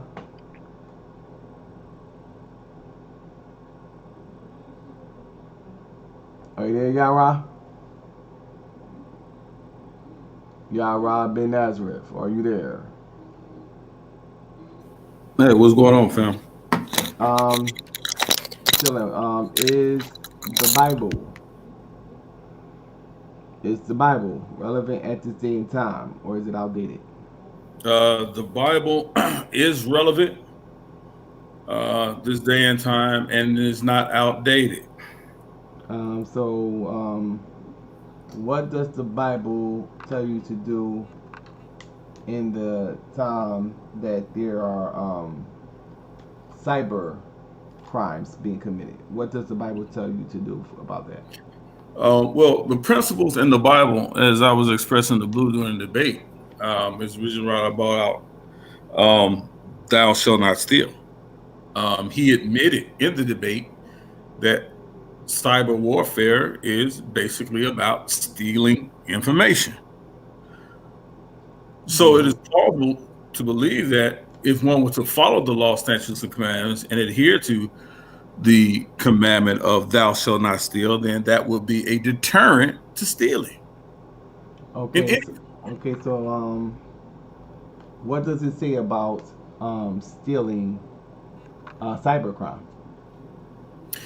It talks about, I mean, it wouldn't say anything specific about cybercrime. I mean, that's non sequitur. I mean, why wouldn't it say anything about cybercrime? Because the technology wasn't invented at the time. So that would mean that it's outdated. No, because it does, but we still have an application of thou shalt not steal. See, this is the problem with his understanding, right? We're talking about how you apply the principles of the Bible. See, you can't, the application is now outdated. The principles aren't outdated. But if I apply the principles of the Bible of thou shalt not steal to cyber crime or theft or any form of theft, then it's relevant. So you think that they would know what cyber theft is? Who is they? The people that participated in constructing the Bible.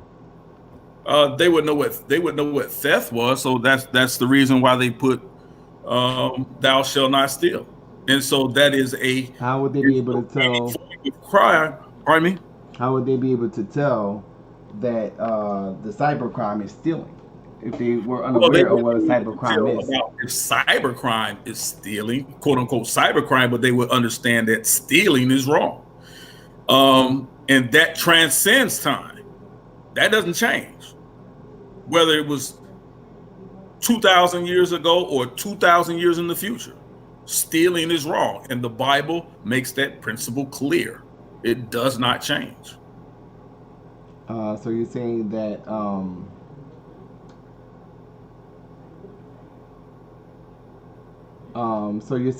the Bible or cyber crimes is can be just nullified with thou shalt not steal. Yeah, if it's applied. Absolutely. Okay, so in the time of warfare, how can you defend yourself from cyber crimes? In the time of warfare, how you would defend yourself against cyber crimes? I mean, that's really a non sequitur question, man. It's really a red herring, but I'll, just for the sake of, of trying to answer the question, it's like, how would we defend ourselves against it? I mean, if you look in the context of the United States, almost all major governments have things in place, what they call Chinese walls or some types of protection in place to secure themselves against the technology of cyber attacks. But as we see, during our last election, the United States government, even as far as taking the Bible, advanced we are, they still were attacked by the Russians. What in the Bible can help us, defend ourselves against cyber attack? There's nothing. There's really nothing in the Bible that can defend anything against anyone whose purpose and intent is to do wrong. Why so? Because that is not the purpose of the Bible. Is to. So you mean so in the context of this specific thing that we're talking about, would you say that in that sense that it's the Bible will be irrelevant for no, it's not. It's still in that area of dealing with. There's no way that you could be able to apply what it says in the Bible to a cyber crime. Oh well, no. The thing of it is that the Bible is about individual and it's about nation. It's how we apply the principles that in the Bible to our own individual lives. So whether or not someone chooses to do you wrong, is not the issue of the Bible. It's how you respond to that wrong. It's how you treat them. That's the relevancy of the Bible today. So you're This saying, is why when he reads the scripture, vengeance is mine, saith the Lord, what he's saying is, although you've been wrong, the idea is that yes, you can protect yourself, but in instances where you can't, or you don't know what's being befallen you, that doesn't mean in all instances that you seek revenge on your neighbor. If someone is intentionally trying to harm you, that's not the purpose of the Bible. It's not about what the other person does. It's about how you respond to the wrong. okay, so So that's relevant today. okay, so but in the context of this specific form of attack that's being waged, this is something that's major in today's society. The Bible has absolutely nothing that it can provide us to help defend us from the onslaughts of cyber attacks. No, the cyber attacks is, as I said to Blue in the debate, is that a cyber attack is would be an attack on our homeland, right? In the country which we live. That goes against our society, our everyday way of life. So the Bible tells us in the book of Matthew that when a strong man attacks your home or someone that's aggressive towards you, you have the right to defend yourself.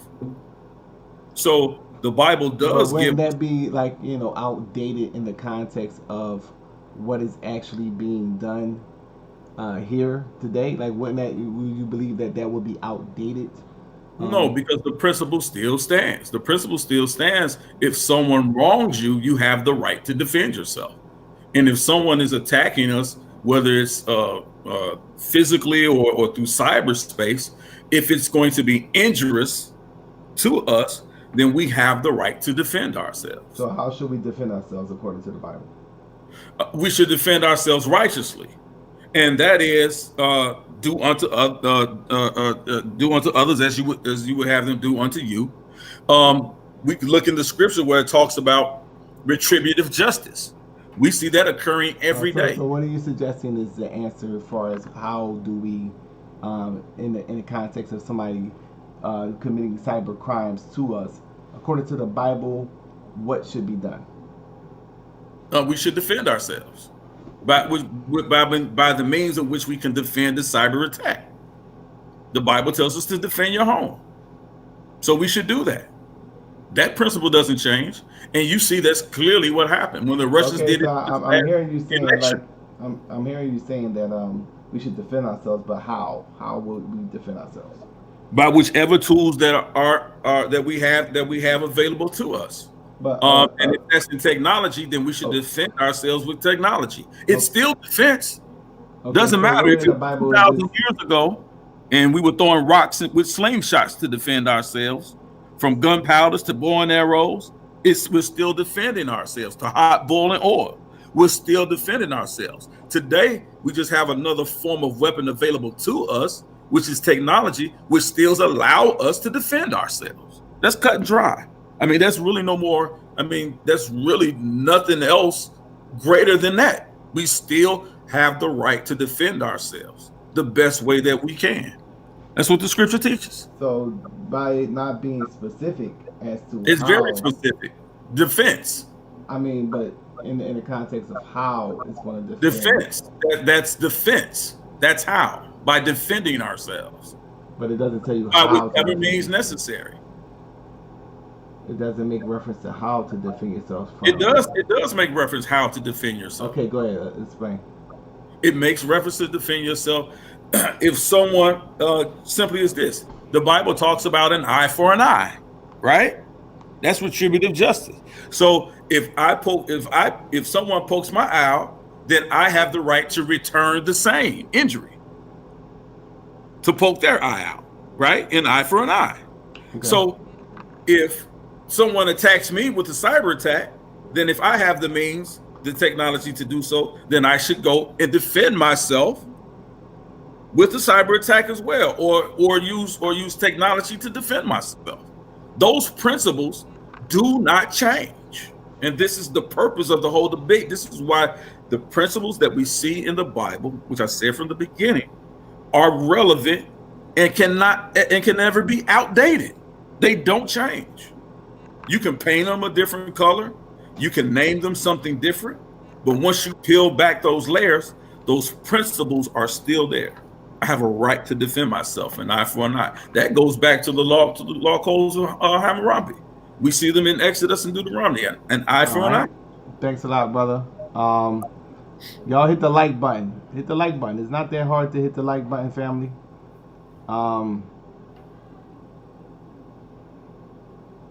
That's all you got to do. Hit the like button. Show some love to the channel. That helps the channel to grow when you hit the like button. So it's very important that, you know, you show some love and hit the like button. Let's get them likes up. I know you're sitting there, you're doing your thing, but, you know, just go ahead and click it. It's all good. Not that deep. I'm not going to search who's hitting the like button. I don't even think you can do that anyway. Find out who's liking your video. It's just showing support. Since you're in the building, just go ahead and hit the like button and it's all good. Alright? So, the judges goes as follows. You have Judge Kansu votes for Out the Blue. Domo gives his vote to YARAH Ben Nazareth.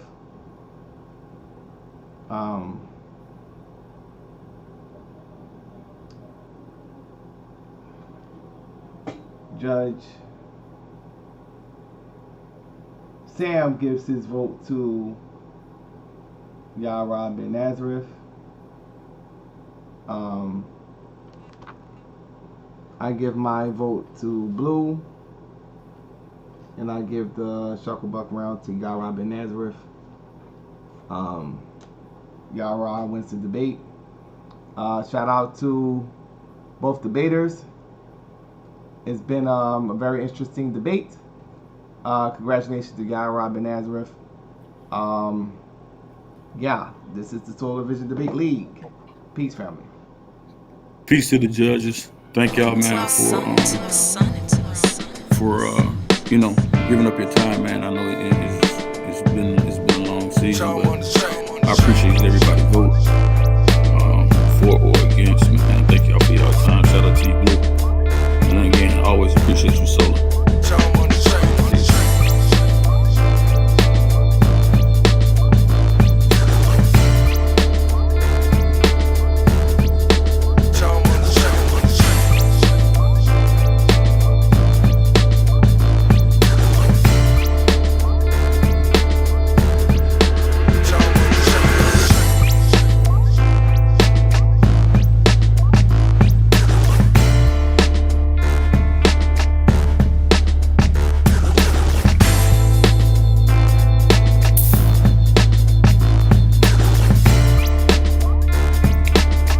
Hey, Solar, are we staying on for after show or something or no? Are we staying on for after show or no?